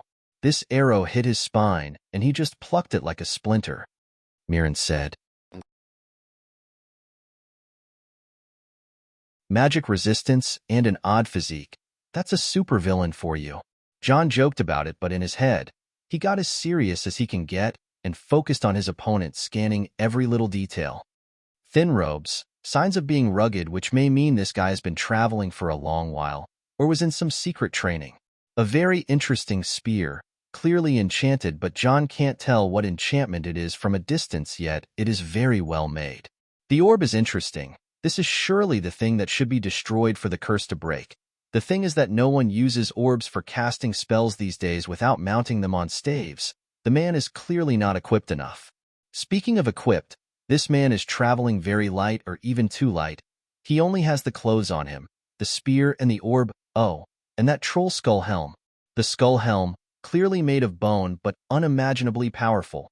The power of enchantment on it is very high and surely serves a certain purpose to always be worn in plain daylight like that. There was the strange magic resistance and the odd physique, but these two need further investigation. The thing is, there is a life signal, which means that the man is alive and not an undead. Still, this is a very weird life signal. There was much to understand before battling such an opponent, but there was not much time to think as Trollhead was attacking.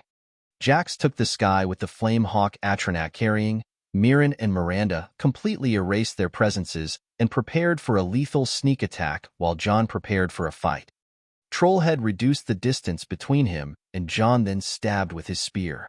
John used a fast blink to teleport behind the man and waved the ebony blade that appeared out of the cube. Clink. The first clash caused sparks to ignite between the two weapons. It was rare to see a weapon stand its ground against the ebony blade, when it is in John's hand, especially when it is now awakened by July 10th. "This spear is seriously good," John commented. Swoosh. The cloak covering John's body moved on its own, trying to capture the man, but he slipped like a snake. The cloak was of course greed. John threw pride in the air, and it floated on its own over John's head. It then aimed on its own towards Trollhead and started casting a strong barrage of spells. Fusaro-da. John even shouted the unrelenting force and pushed Trollhead further and further. With John's almost endless magicka and dirty play of cutting all the roads around Trollhead, it turned from a fight to a chase. "Damn it, this is really messed up. Sis, contact the others and tell them we are changing locations." Mirren spoke to Miranda. She nodded and informed the remaining two teams. John and Trollhead were running while fighting and fighting while running. The chaotic battle was balanced between the two and kept destroying everything in its wake. From the sky above, Jack spotted something. "Boss, a village up ahead. Warn them. I am a minotaur." Then terrorize them. "Yes, boss." From what it seemed, Trollhead was being chased, but indeed he was leading John to a place in his mind. John tried his best to bind Trollhead in place, but the latter proved to be a tough nut to crack. This was indeed a troublesome fight, especially when innocents are about to get dragged in the battle. Summoning Atronax and Deidre proved to be useless as Trollhead ripped through them like nothing. A few seconds later, a village appeared down the valley. It was a large settlement with a temple and a large oasis. As Jax was flying above it, they tried to fight him rather than running. "Damn it. Miranda. Teleport over there and lead the people away. They will trust you." He may have spoken to nothingness, but he was sure that the two heard him. It was a minute later when Trollhead ran into the town. Thanks to the Altmere twins, the villagers were already running towards the oasis. John felt a bit relieved and released one powerful spell after the other. Trollhead didn't stop and also matched John's power with his magic. But soon after, Trollhead's true aim was revealed. He was heading towards the village's temples, or rather, its cemetery. Once he stepped near the holy ground, he stopped and turned to John. "Awaken." For the first time, Trollhead spoke. Regardless of his annoying hoarse voice, he just said awaken but cast no spells. Rather, the troll skull helm he was wearing shone brightly. And the land beneath him moved, and so did the dead turning into undead. No, the honored ancestors, the heroes. An elderly Khajiit came out from the temple shouting and screaming. "Hurry up and hide, old man," John shouted. "No, you've got to stop him. The ancestors." "I know, damn it." Trollhead's power soared up dramatically as he had undead around him. Rather than keeping them with energy, he was drawing energy from them. But this was completely wrong.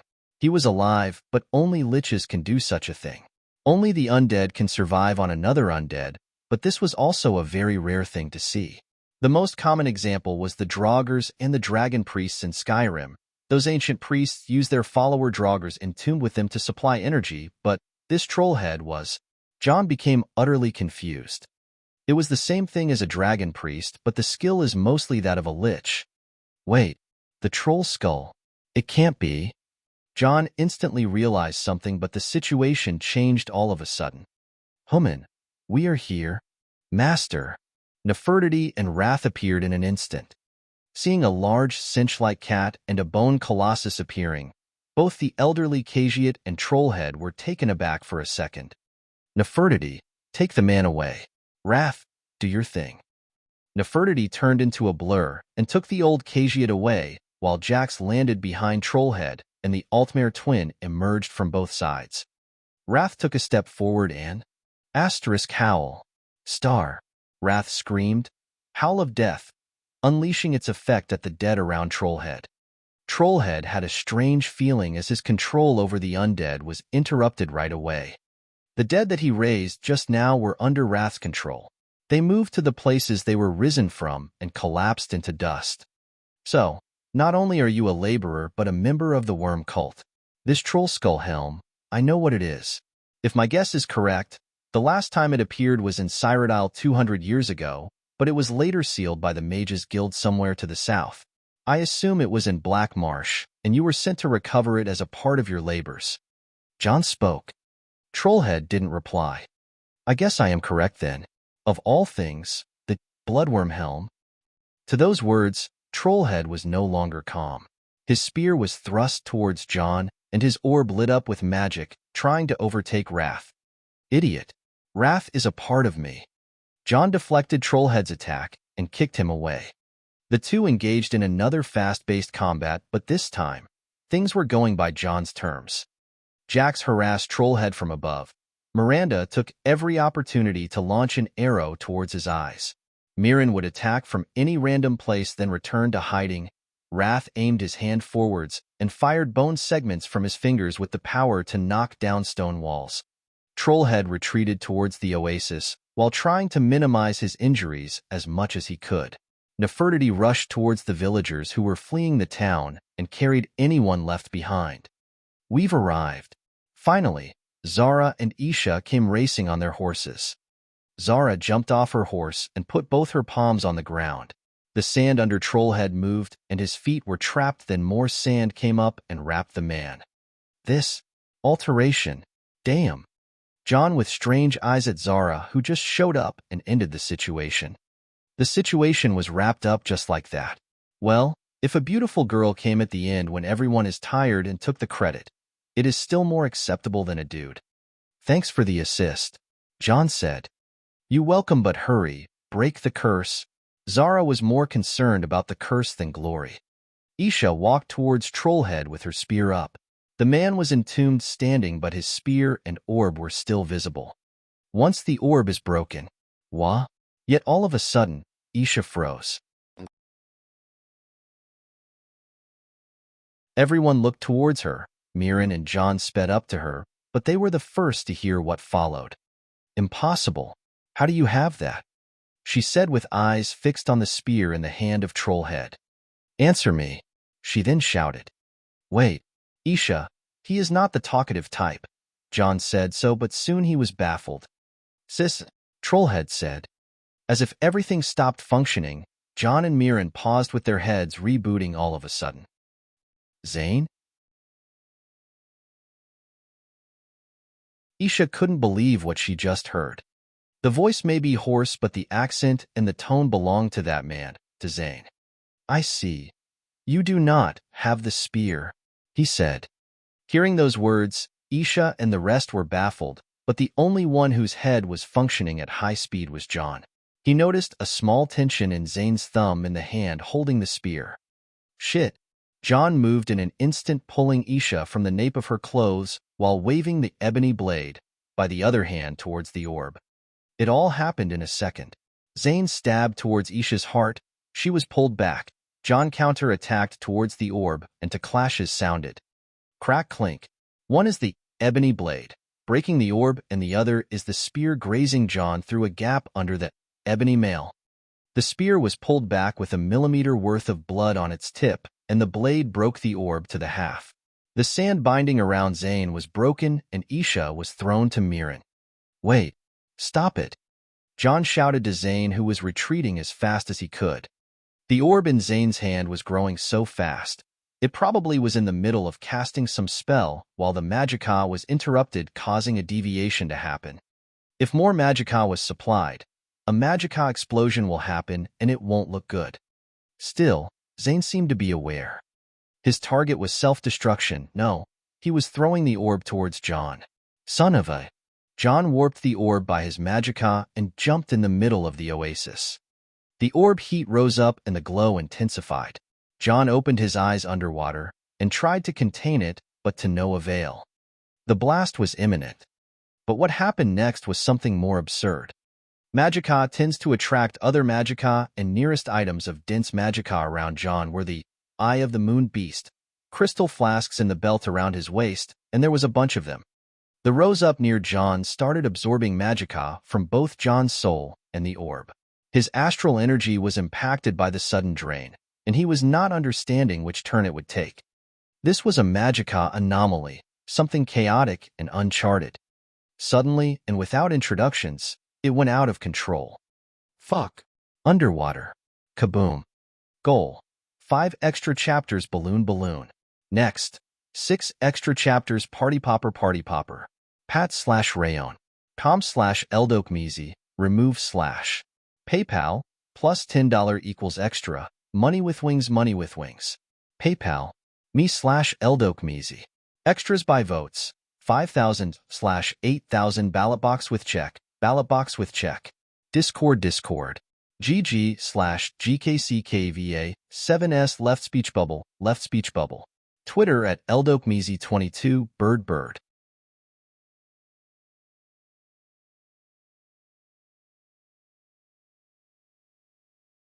Chapter 456, Lust. A day ago, A peaceful village on the edge of the Scar Desert was in chaos because of a fight between some experts that dragged to the place. A man took upon himself to jump in the oasis with a dangerous item that exploded with him, creating a large water splash. This man was recovered later by his party, but he was in a strange shape. No one could explain how, but the poor Khajiit seemed to have lost a lot of fur to the point where he looked like a human. Anyway, he was carried to recover in the temple, as it seemed a moon bishop was accompanying the party. The man in question is naturally John, and since he took the exploding orb to the bottom of the lake, strange things happened to him. First, he was recovered by Mirren and Miranda, but his disguise seemed to be exhausted and his face was green. As they stripped him from his armor, they noticed a small wound on his shoulder with a terrifying poison spreading through it. John was barely conscious due to that poison. Nefertiti also showed the same symptoms as him. Knowing about his connection with her, they realized that John's injury was more than just physical. After the mess was over, Isha remained trying to put herself together and Zara helped with John but kept demanding answers no one was having the mental capacity to answer. In the end, the villagers acknowledged John and his party as their benefactor but still suspected him of dragging trouble towards them. John woke up the next day with a terrible headache and a fevered head. He saw a ceiling he couldn't recognize, but his head was still spinning. How did I get this drunk? Aside from fishing you out of an oasis, you didn't do much drinking? John looked beside him to see Mirren. What happened? Nothing much. You took an exploding orb for us. The village is safe and Zane has escaped. As Mirren said so, John's memory was refreshed in an instant. Shit. What happened to Isha? Is she grown? John tried to get up, but a sudden pain assaulted him. And you are poisoned, badly? John held his burning shoulder with a twisted face. What poison? Green cobra poison, Mirren said. John swallowed his salivary. How the fuck am I still alive? John asked. Isha saved you. Surprisingly, she had the right antidote on her. John looked at Mirren doubtfully. After all, what are the chances? It is something about her family using this poison as a signature. Her brother's spear is enchanted with that poison. Damn, this was close. How is she? John asked. Mirren sighed. She is okay. At least she didn't go into a trauma like last time, but I can't say she is fine. As he said so, the door to the room they are in opened and Zara walked in carrying a tray. Oh, you lived. Finally, Zara will get to hear an explanation. Moon Bishop. John and Mirren froze, but Zara laughed it off. Miranda has already explained it. No need to be tense. Here, Zara made some herbal soup. She put the tray in front of John and looked around. John thanked her and fixed himself up. He felt something strange with his lower half. He was about to pull the cover on him, but Mirren held his hand. Let's not look down there now. Why? Let's just not do it, Mirren said. John looked at him doubtfully, but he pulled the cover from the other side. What the? John's upper half was a human, but the lower half seemed to be still a Khajiit. He looked to his legs, then to Mirren several times, demanding an explanation. Zara thinks that the poison has interfered with whatever concoction you used to transform and had some side effects inside you, Zara said. No, this can't be. The transformation potion was made with the best materials by the hands of a master alchemist. There is no way it conflicts with anything. John denied it. He was poisoned many times and used several potions under the effect of the transformation potion, but nothing happened like this before. Then Zara can't explain it. You must search through yourself and figure out what happened, she says, and left the room. John was bewildered as he looked at his legs. Mirren, can you help me up? He said while stretching his hand to Mirren so the latter can pull him. John, your arm. Mirren stepped back. John looked at his arm and his jaw dropped down. His right arm alone was turning to an Argonian form. Okay, this is fucked up. John held his chin, but he felt it is a bit wider than usual. He felt it again and again, discovering two big fangs coming out from his lower jaw. And an orc chin. Perfect. Even the transformation potion. Wasn't this powerful to transform some parts of the body on its own? Mirren, leave me alone for some time. You got it. Mirren walked out of the room running. John let out a deep sigh and took out a small light screen from the cube. System, show me everything.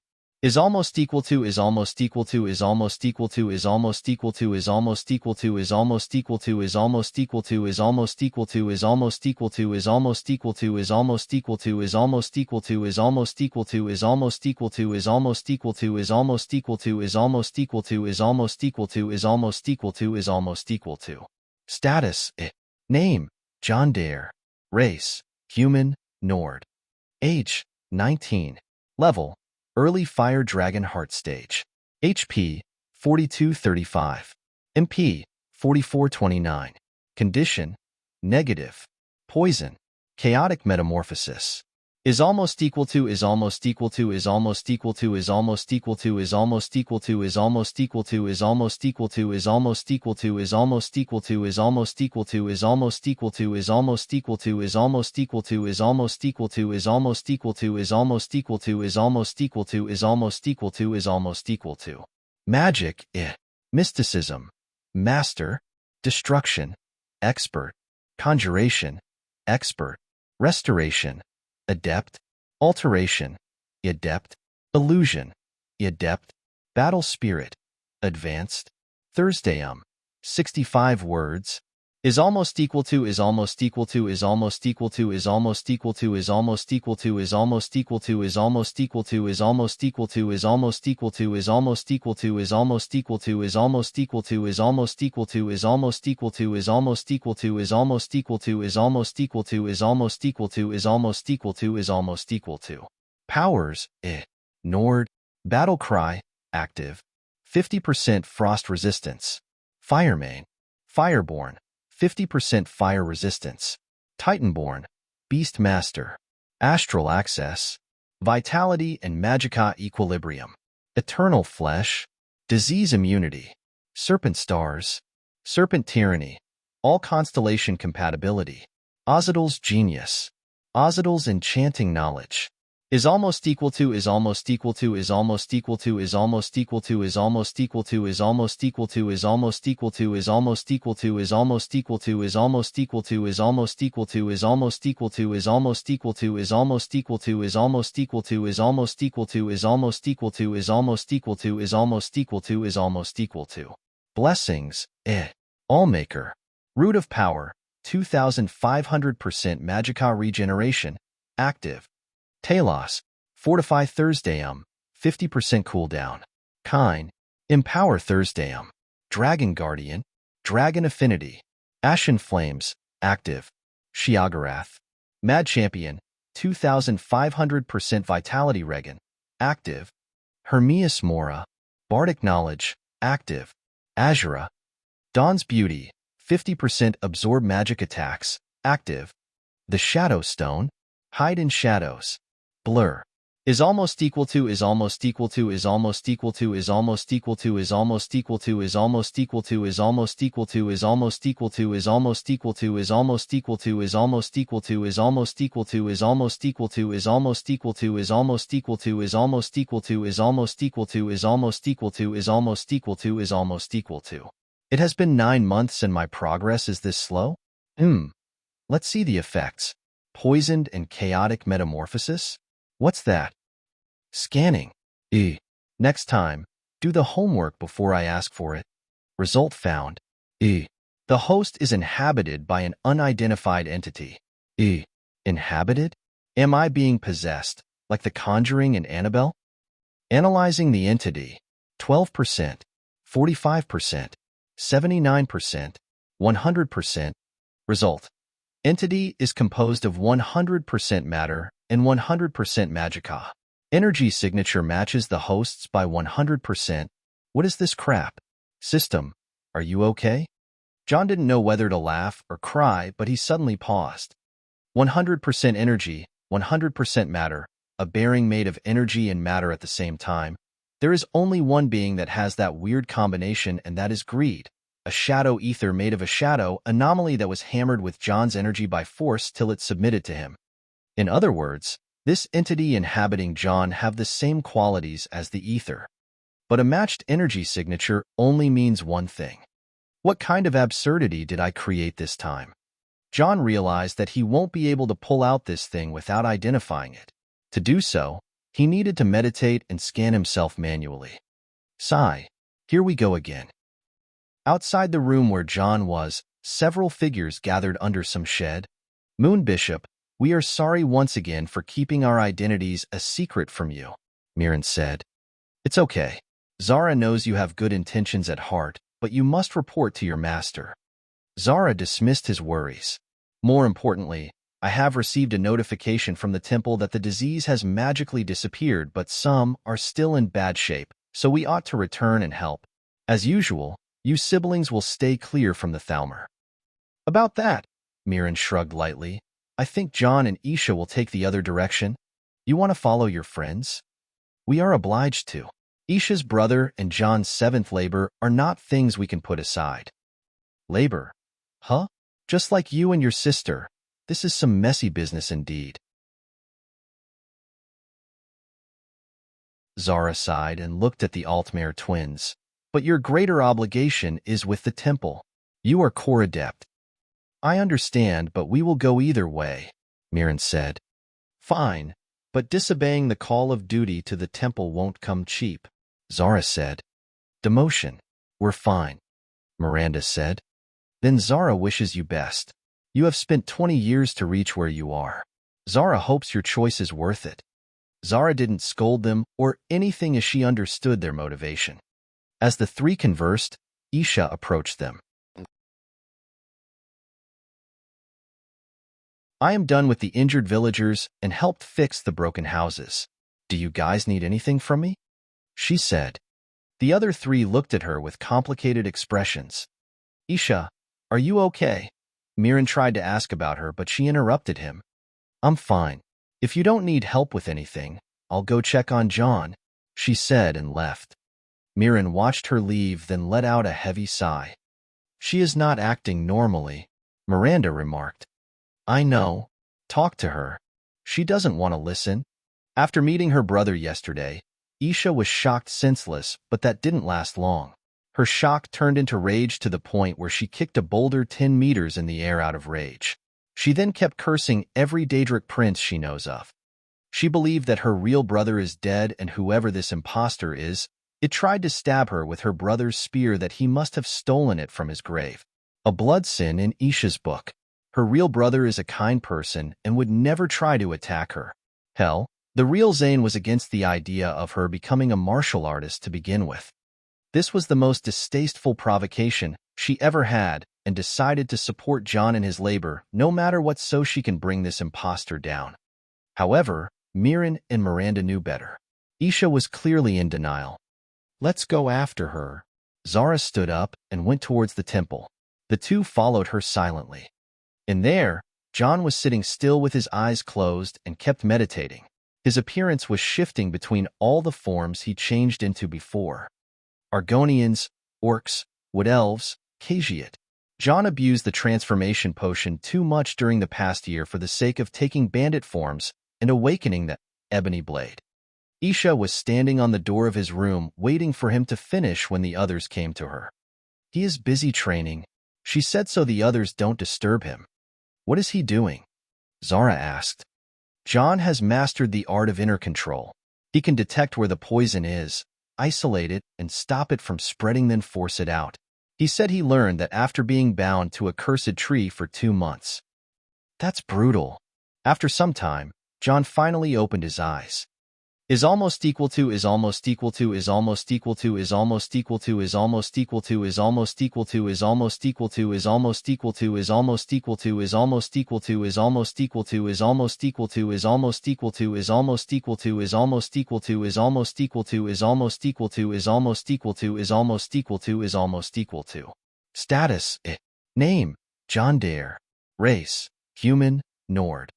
Age: 19. Level: Early Flame Core, Dragon Heart Realm. HP: 4235. MP: 4429. Condition: Normal. Is almost equal to is almost equal to is almost equal to is almost equal to is almost equal to is almost equal to is almost equal to is almost equal to is almost equal to is almost equal to is almost equal to is almost equal to is almost equal to is almost equal to is almost equal to is almost equal to is almost equal to is almost equal to is almost equal to. Finally. Haha. Show yourself, you little bastard. His right hand came on top of his left as he started pulling out something from his left palm. The other four standing in the room got their eyes widened as John did so. A few seconds later, John had a strange crystal orb in his hands. John supplied the orb with magicka, and its size expanded. Then it changed its appearance from an orb to a sword, then from a sword to a gem, then a mirror, then a pair of glasses, then many things. John was completely engrossed in analyzing what he just found. It was another kind of ether, a crystal ether. This thing was composed of the power of moonlight, the crystal tears, the meteoric glass, the magic anomaly caused by Zane's orb and John's astral energy.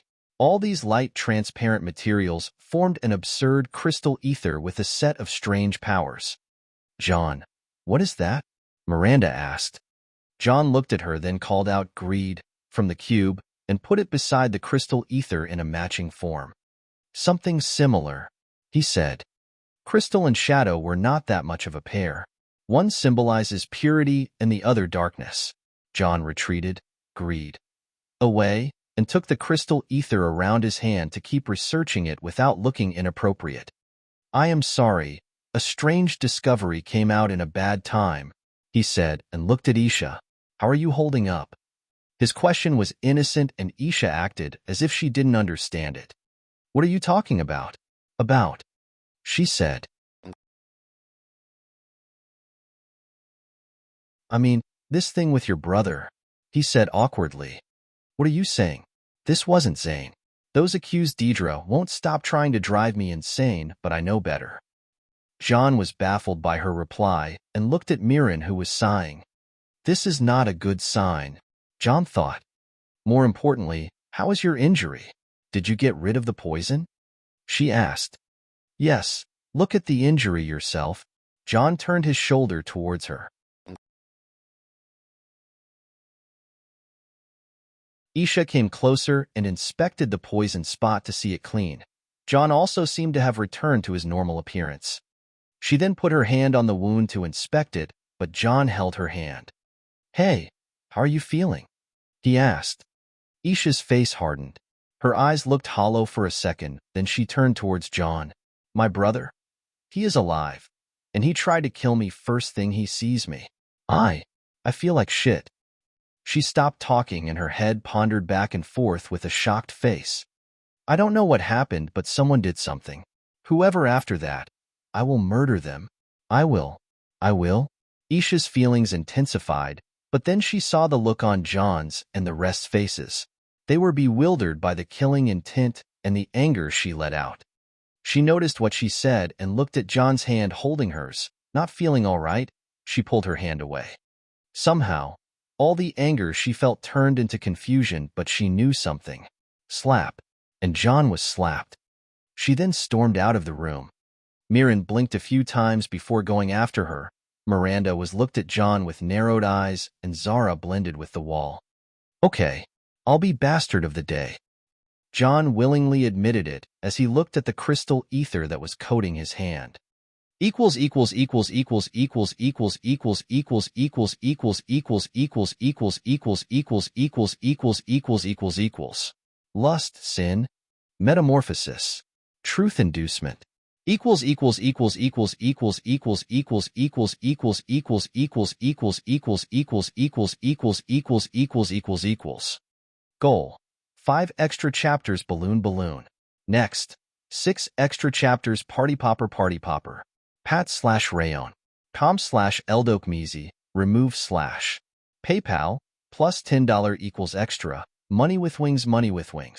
PayPal, me/eldokmizi. Extras by votes, 5,000/8,000 ballot box with check. Discord. GG/GKCKVA, 7S left speech bubble. Twitter at eldokmizi22, bird.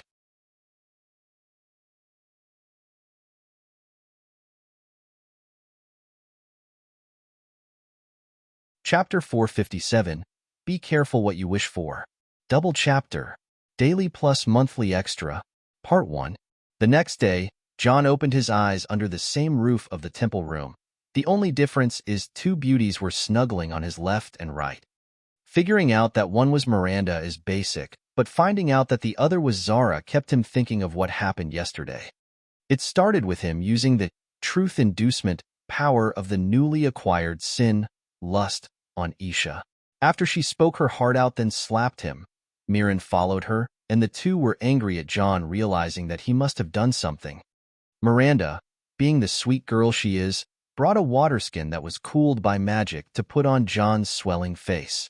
Isha's slap, after all, was a slap from someone whose power defied sense. This made John slightly regret passing down a version of his Magicka training technique on her and the others. Isha found that training a good method to heal her first trauma and train day and night for the past few months.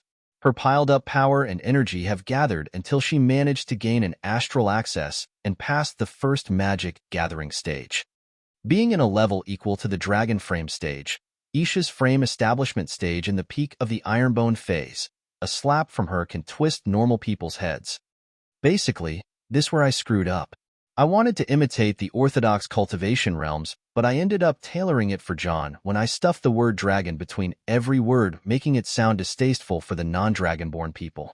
What I did here was a little tweak based on the basics which, Magicka gathering, frame establishment, heart formation, oblivion separation, while keeping the dragon robbing, dragon frame, dragon heart, and dragon rising as John's unique method. John touched his face and sighed. He recovered fast, but he still felt like an asshole for doing that to Isha. He waited for a day to talk to her, but ended up drinking with Zara and Miranda all night under 2 full moons. The hype was strong, and the three went at it. Truthfully speaking, it was wonderful. John can't call himself a furry, but Zara squeezed him like nothing he had ever experienced before. He used lust on himself to morph into his Khajiit form, and the potion on Miranda for a full-on Khajiit experience. Now looking back at the present, he wasn't sure how the Moon Bishop would react when she wakes up, so he kept acting asleep. A few minutes later, she indeed woke up and caused a fuss. Moon Bishops were allowed to have relationships in the Khajiit religion, and she wasn't a virgin, so it wasn't a big deal anyway. On the other hand, Miranda was dissatisfied. "Do you prefer the real me, or the Khajiit me?" she asked. "The Khajiit you is the real you," John replied. "Oh, I see what you were saying there, twisting my words on me. Well, I like the Altmare you more even if you fluff perfectly as a Khajiit." John and Miranda stayed lazily in bed cuddling in peace silently. John was thinking about what to do from now on. Isha is aware that Zane is her brother, and John's current objective is to stop him by all means. Zane's aim was not known, but answers can't be found here anymore. They are either to chase after Zane or to go look for clues in Hammerfell. Chasing him sounded more of a better plan at the moment, but John is out of clues, and Zane can be anywhere. No, there was a clue, yet John didn't want to be more of an asshole. It was confusing. He wanted to be done with his labors, but his that he spent over a year with and battled with them back-to-back were family to him. If he needs to do something from now on, he must keep no more secrets. "Sigh. You are sighing a lot these days," Miranda remarked. "It is just. I don't want to talk about it, but it seems this is no longer an option," he replied. "Not talking should be my thing," she said. "Speaking of which, you were very talkative last night." Last night as they were drinking, Miranda asked John to do whatever he did to Isha to her. Basically, she wanted him to use the truth inducement function on her. John soon realized how dumb of a choice it was. Miranda, the very silent girl, turned out to be a very talkative big mouth under the truth effect. She just kept complaining and talking and laughing. It was fun at first getting to know a part of her he never knew, but it wasn't ending. This girl had many years' worth of talking to let out. "How about using lust for our next play?" John asked. "Sounds good to me. Wait, you called it lust?" "Yes, it may not fit in at the moment, but when it grows more, I foresaw a lot of potential," John said as he took out lust and greed together. The crystal ether and the shadow ether moved in the shape of two fishes chasing one another in a circle. Greed has a very good combat potential, while of the same nature, lust is more of a magical nature on the illusion side. Why do you give them such horrible names if they are this good artifacts? Simple, these things contain parts of my soul, and I intend to create 7 of them. Each one will define my flaws and feed on it. When all the 7 sins are fully matured, I will be able to face well, this is a little of a surprise even for myself as I don't know what to expect. John said, then walked out of the bed.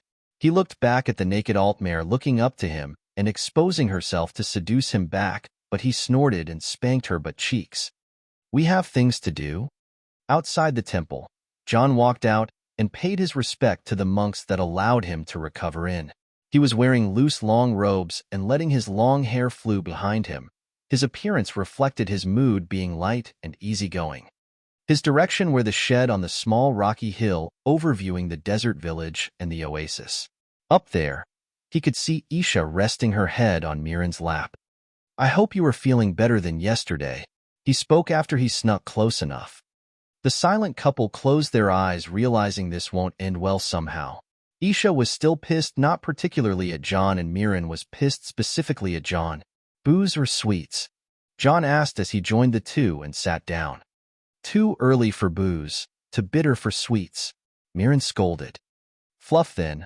I can offer you to pat Nefertiti for a minute, but I'll start charging you additional fees for extra pats, John said. You realize we are in Elsewhere? Humph. I am aware that this is the land of fluff, but it is disappointing to see no therapy cats around. Therapy cats. Now that's a cure for cancer, global warming, and racism all in one go. What do you want, John? Isha finally spoke. John dipped his hand in his shadow and extracted Nefertiti by force. A peace offering, John said as he passed the struggling Nefertiti to Isha. Human, leave me out of it. Isha looked between John and Nefertiti, then she took her from John. Nefertiti didn't resist Isha and just let herself be hugged. You feeling better today? John asked. Not really, Isha replied. I see. I am sorry about yesterday. It was rude of me. Whatever. Okay. John nodded and remained silent for a few seconds before speaking again. And now what? Isha stopped patting the cat and looked at John for a few seconds before looking away. I have no idea, she said. I see. I am going after him. He is involved in my labor, so I just wanted to let you know, he said bluntly. Isha didn't react or reply. What do you intend to do? Miran asked. Not sure. Most of the Eye of the Moon beast crystals were destroyed when the orb exploded in the lake, but I have 1 or 2 still intact and functioning. Last night, pointed to the west. John replied. What's in the west?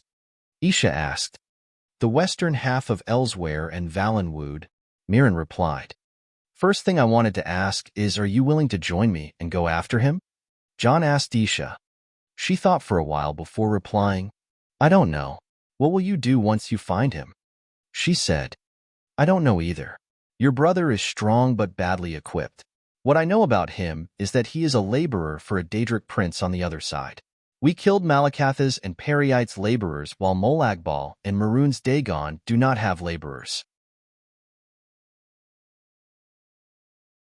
This leaves a Daedra we are not aware of to be sponsoring Zane. From what we saw, Zane's condition is abnormal as he ignored a spinal injury as if it was a bee sting. He is aggressive and his eyes are dull, which may mean that he is not in his right mind. Also, John.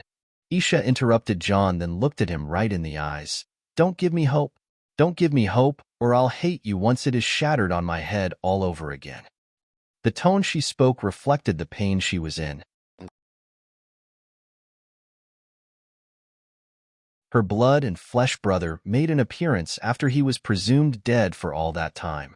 More to that, he tries to kill Isha on sight. This was a bit hard to endure. John had to choose his next words rather carefully. I won't give you hope. I'll tell you something that I've been silent about. Something I should have told you from the beginning.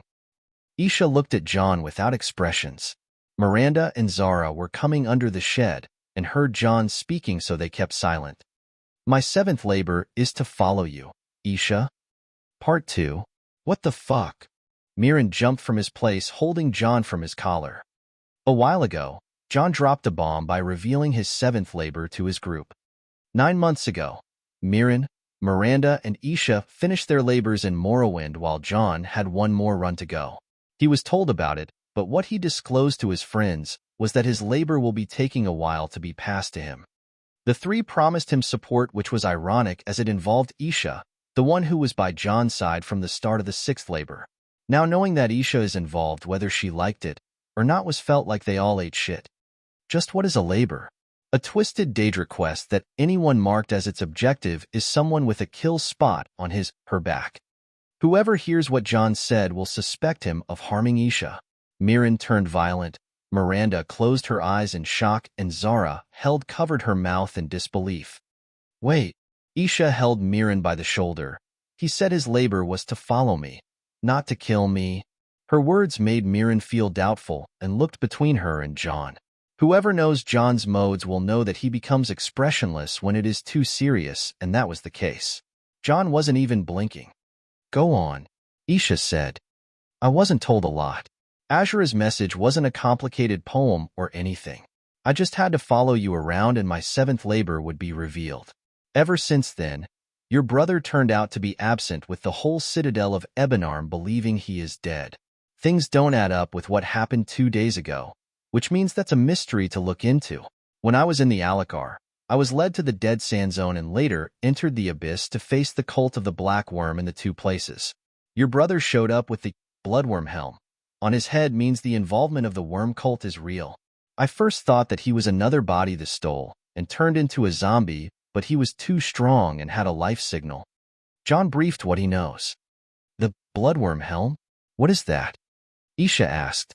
It is an evil troll bone helmet created by Manamarco, the king of worms. An artifact with repulsive nature due to its necromantic powers. Does this mean my brother is laboring for Manamarco? No. Manamarco is a Chim, royalty, but not a Daedric prince. There is a Daedra on the other side we don't know of. Not all the Daedric princes are involved, so no one knows what are their goals. Isha remained silent and didn't reply. The situation remained like this until she cracked the silence once again. This time she was laughing. She laughed and laughed hard. Mirren looked at her with worried eyes, but she kept laughing as if she lost her mind. So you're telling me that the Daedra are not done with me yet? Ha ha ha. This is great. Isha kept laughing until she calmed down. It was then when her face returned serious. John, she called. Yes. You are a bastard for not telling me, she said, and continued before he could reply. Without explaining yourself, I understand your reasons. To tell the truth, I would have hated you if you told me back then. I just finished my 7 labors in 2 years, only to discover there is one more. This shit is unacceptable. Okay. I will not hold a grudge against you if you promised me something. Shoot. I will go and look for the truth. I want you to have my back and help me until I find the bastard who did it and understand what happened to my brother, she said. Without even asking, John agreed right away. Even if I died, she added. Excuse me? Even if I died. I know you are a bastard who can do anything, and divines know what are you fully capable of. If I died, bring me back even if you used your damn necromancy. I want to have the last laugh in this no matter what, she said with a determined look. Even though I am okay with summoning undead, I am not much into reanimating any. John tried to pull back. This is my choice, she said. This is no good way, Isha. Please think it over. Zara said. True. Don't waste your soul, Mirren said, holding her. You won't make it to far shores this way, Isha, John added. My brother is not in far shores. Who am I supposed to join in the afterlife if not my family? She said. Seeing her determined, John couldn't help but sigh and nod. I'll then make sure that you never get harmed. Good. Isha nodded. Now, what should we do? First, take this back. John took out the Spear of Bitter Mercy and handed it to her. Why? The Daedra referred to you as the Maid of Bitter Mercy. This means the spear still has a role to play. John tossed it to her. She held it with a dejected face. Even if it was the best spear in the world, it wasn't a thing she wanted to hold anymore. You never told us how you acquired this spear, John said. Not something I want to remember. Isha put the spear aside and refused to answer. Well, you know what they say. The devil is in the details. In your case, this is quite literal. John said and looked closer to her. Isha looked away, avoiding to answer. I suggest you tell us what happened, Isha. We know that you killed some important cultists of Bothia, and so you were forced to labor, but you never told the full story. John said. Hey, she doesn't want to talk, Mirren said. John is right. Miranda spoke to her brother. He may have kept an important thing, but we understand that he didn't mean harm. Rather, he was worried about Isha. Zara may have no much of a say, but if things became a mess, one must follow the parts he didn't check, Zara said. Despite all what was said, Isha remained silent. John and the others realized that there is no point in asking her things she doesn't want to answer. If you ever want to speak about it, John was about to say something, but she spoke. I killed a child, she said. Her expression darkened after she said so. She looked down, broken and weakened. For a warrior, killing the elderly, the women, or the children is the greatest of all shame. Honor was a big deal to warriors. John may say that he understands, but he came from a world where honor meant nothing, so he could only nod. He signaled for the other not to speak or react while keeping an eye on Isha. Mirren dejectedly remained silent as well.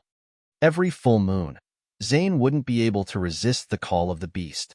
He would transform in the middle of the desert, and we would keep an eye on him. Isha started to tell her story. Zane was cursed with lycanthropy. Those who bear the power of the beast never know rest and are always foul and angry. Zane was desperate for a cure as he became what he hated most, and his desperation was transferred to his wife and sister.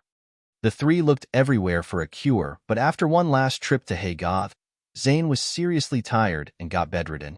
It was strange since werewolves had a natural resistance to disease. Those who checked on him explained it as his mental state was affecting his physical state and his body was failing him.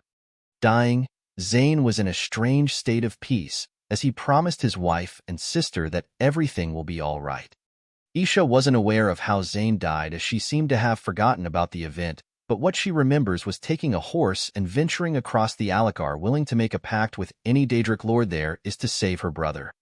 She single-handedly raided and interrogated many Daedric cults, but to no useful method. Almost losing all hope, a being came to her and told her that her wish can be granted for a price. This being told her to go to a certain place and recover a spear, then go to another place and kill every living thing in it by that spear. Driven by the hope she found, Isha rushed to wherever she was pointed at, killed everything that stood in her place, and recovered a spear. It was then when she killed a child in the process. But that never came true. She couldn't find her brother no matter where she looked. The story didn't add up to what the others know, but it was then when Isha was confronted by Bothia and her prophet, Hafiz.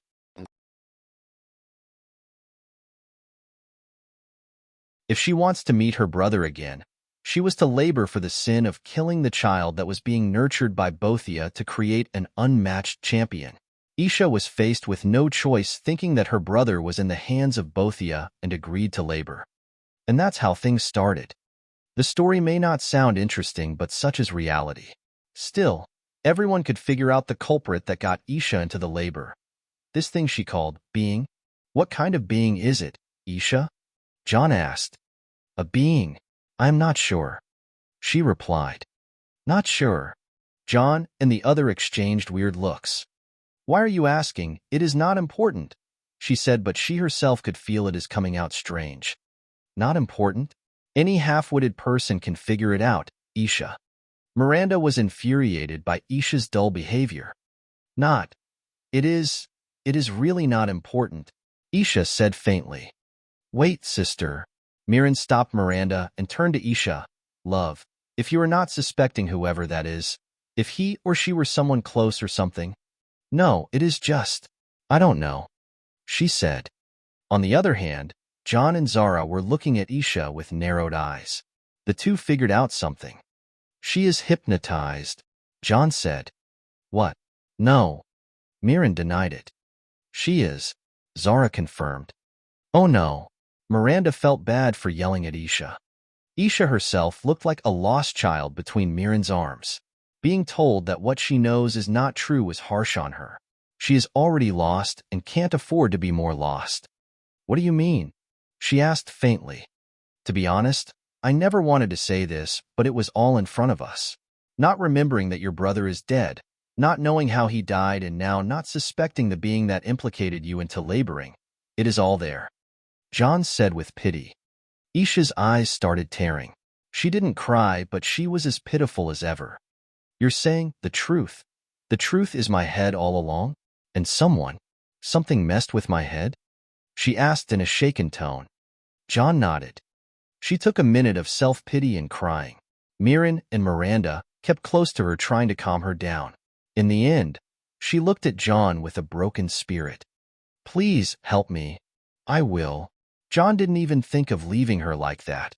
He extended his hand for her, and a crystal appeared on his hand. This was lust.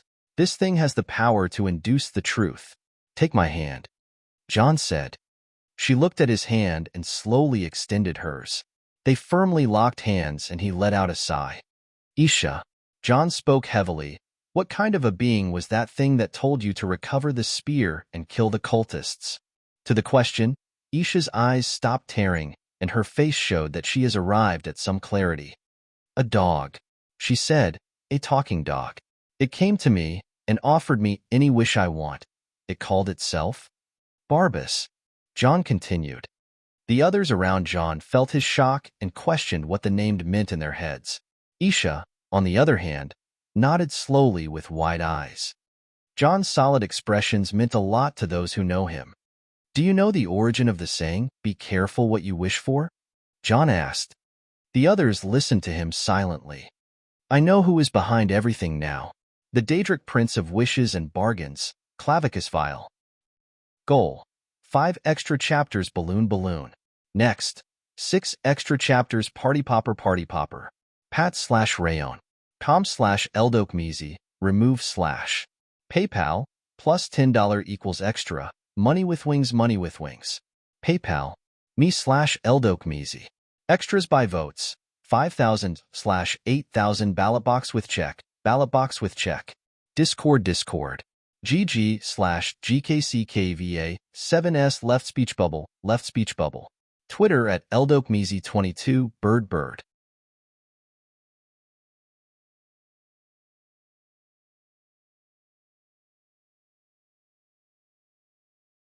Chapter 458, Towards the Last Labor.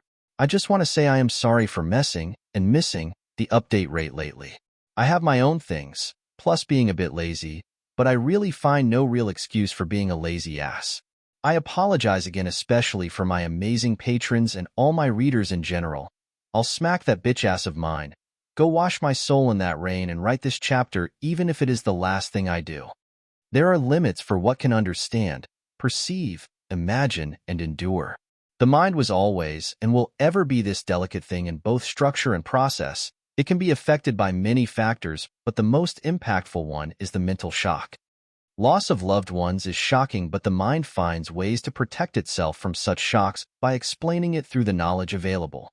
For example, losing an old relative whose age has reached the upper limit of the human function is more understandable and acceptable than losing a healthy young relative. It, of course, doesn't mean people will accept both accidents at the same level of impact. Everyone reacts according to how their minds translate this shock. But what if the translation of the shock was lacking? What if our minds can't simply make heads and tails of what we just experienced? Things like that translate into abnormal behaviors or emotions. It mostly depends on the mental fortitude of the person, their behavior, the environment they grew up in, and how impactful was the trauma. As a Redguard warrior, Isha took pride in her set of skills along with her racial advantage. A Redguard barely runs out of stamina and is very durable with the fight dragging on. However, Such a thing was only making her feel miserable today. Again. You should have some rest. Again. In order to stick her spear at the hearts of those who caused her and her family to suffer, she started grinding her power like crazy. Her team was made of powerful elites, and a group training session was one of the fun routines they enjoyed ever since the days of Morrowind.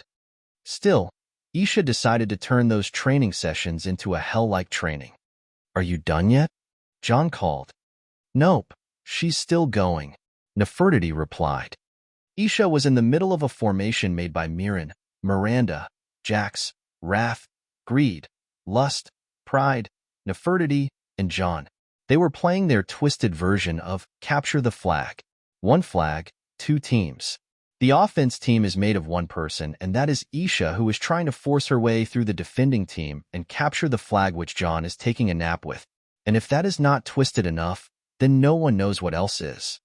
Isha, the star of the show, slipped away from the shadow traps prepared by Nefertiti and the bone projectiles shot by Wrath. She evaded an arrow from Miranda and lost her spear to Greed. John wasn't too far just down that cliff. All she needs to do is to jump over and surprise him. As soon as she slid away from Mirren, she launched herself down the cliff in a leap of faith style, seeing John resting down there. Got you. Yawn on. John was resting on some cushions with some liquor around him and didn't even bother to move. Isha approached closer and closer, trying to land on him, but as she was this close, her hopes alongside her body all crashed into a wall. A small rock around moved on its own, and it turned out to be Jax, who was disguised by Lust. He intercepted Isha by ramming her midair to the wall of the cliff. As John told him not to go easy, Jax held Isha and tossed her all the way back on the cliff, where Wrath was waiting for her with a heavy fist. Isha got tossed like a ragdoll, then was thrown away. Mirren and Miranda gritted their teeth, seeing how extreme John was. Given up yet? Mirren called. Shut up. Isha staggered up looking for another round, but her feet betrayed her, and she fell on her butt. That's enough for today. Zara will take care of you. From the spectators' area, the only spectator was Zara, who also acted as both the medic and the referee. She went to check on at the work down Isha and deemed her not able to continue playing. John teleported right between Mirren and Miranda after that. So, here she does again. It has been a week since this started, John said with a tired face. If you are so worried about her, don't play so heavy-handed, Mirren refuted. And endure her nagging for a full day afterwards? Nope.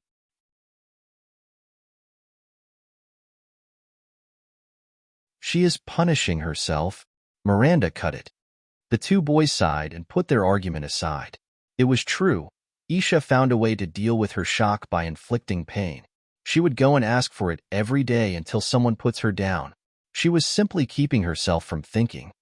A week ago, before this all begins, the group discovered the involvement of a certain Daedric prince that no one wanted to deal with, Clavicus Vile, Prince of Deals. Vile is a Daedric lord notorious for his widespread meddling in mortal affairs, and in the past has worked through mortal representatives to gain what he desires. It is possible, though by no means certain, that Clavicus Vile assisted Jagger Tharn in his temporary procurement of the imperial throne. Clavicus Vile purportedly granted the Cyrodiil Vampirum Order the ability to blend into mortal society undetected. He is basically Rumpelstiltskin, but more of a dog person, and his deals mostly end up with regret after turning on the other part. A famous story about the Vile steals is the story of a noblewoman called Avelia and the Mask of Clavicus Vile. As a young girl, Avelia was grossly disfigured by a spiteful servant. Avelia made a dark deal with Clavicus Vile and received the mask in return.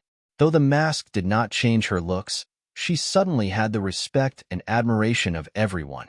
A year and a day after her marriage to a well-connected baron, Clavicus Vile reclaimed the mask. Although pregnant with his child, Avelia was banished from the baron's household. 21 years and 1 day later, Avelia's daughter claimed her vengeance by slaying the baron. Anyway, after discovering the involvement of Clavicus Vile, John and the rest went through a brainstorming session away from Isha to figure out how things went down. Zane, Clavicus Vile, the Worm Cult, the Bloodworm Skull, Sithis, and the laborers. Not all those words fit together, but there was indeed a pattern. Zane was cursed by Sithis. He looked for a cure and failed. He turned for Clavicus Vile, wishing to get rid of the curse, but had to labor, and he faked his own death somehow. But there was also the worm cult, the reason why Zane attached Isha with the intention to kill, and the importance of Isha and the bitter mercy spear. These were unexplainable reasons that no matter how they looked into them, they weren't easy to explain. John couldn't even reach Priestess Arania to have a talk with Azura. Even Shadow and Shiagarath were still talking. In this lack of answers, the group decided to chase after Zane and headed west. Zara joined them, but they all ended up at the western borders of northern Elsewhere. If they pass this point, they will enter Reaper's Marsh, which is a shared territory between Elsewhere, home of the Khajiit, and Valenwood, home of the Boss Mare, the Wood Elves. The only problem with Reaper's March is the existence of the Thalmor in this area. The Thalmor has a large stronghold in the area, and all the roads are being watched. That's why the group needed the help of an expert. A smuggler or a guide would be great, so Mirren and Miranda had to call for an old acquaintance of theirs. That was a boss mare known as Ilvirios Ulriric. We can't usually go into the heavily guarded territories like Reaper's March, so we tend to hire smuggler guild we are close to. Ilvirios is an old friend that can be trusted, Mirren said. Ilvirios Ulriric is a character sponsored by at Tunder 999.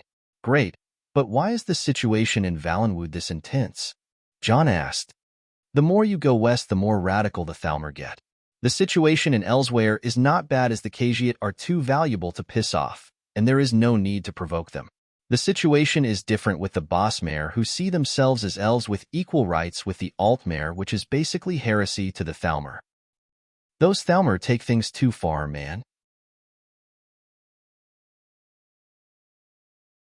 I mean, have you heard about this theory that says those who live in a country with a tropical climate, fair weather, beautiful girls, and palm trees are way less likely to think of leaving their land and invade the world, unlike those who live in a harsh climate? That's true. It should be. We Nords live in the worst climate known in Tamriel. We raid sometimes like the orcs when we are short on food, but we do it. What reason does the Thalmor have to go out and invade? Cultural reasons. Mirren thought for a while before answering.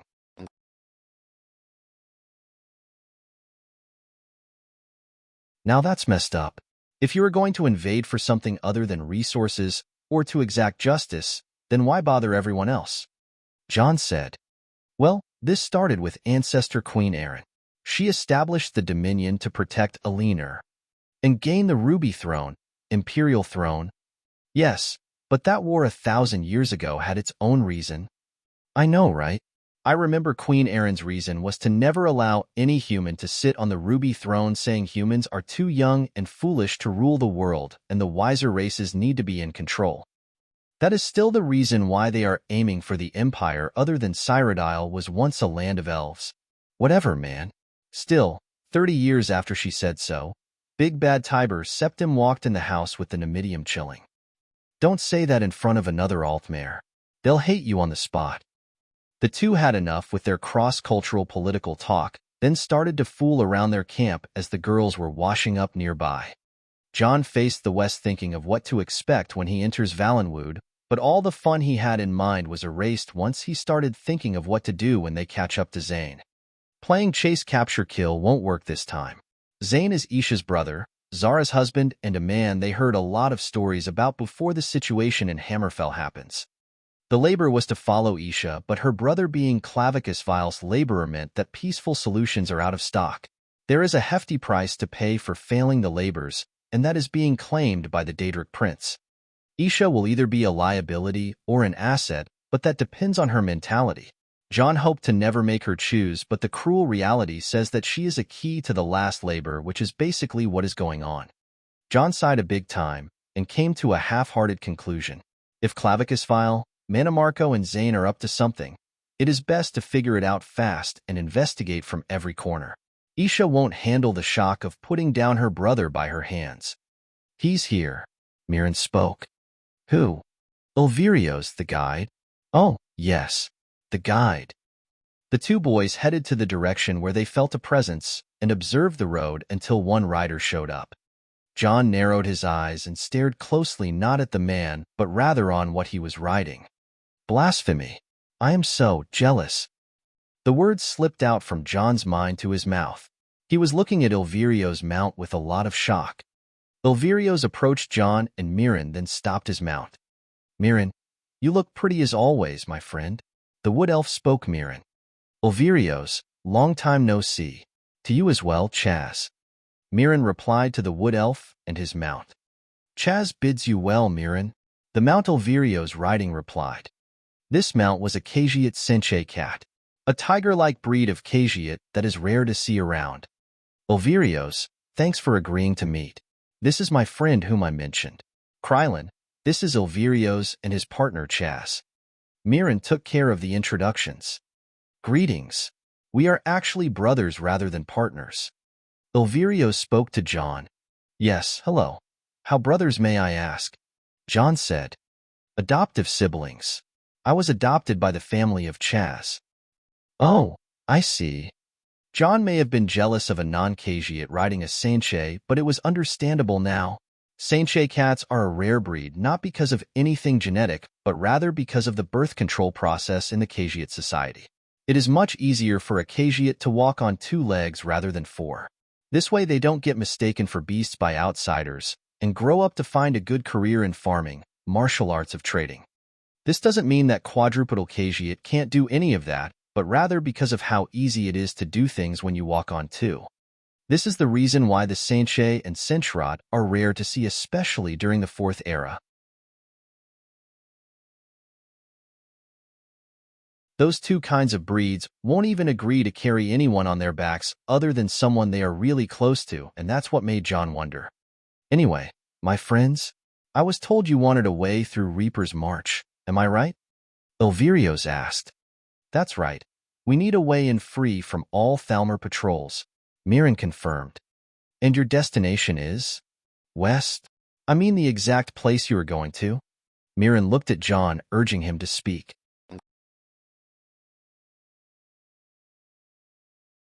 Just west? We don't know the location, but we need to follow a certain compass that points the way.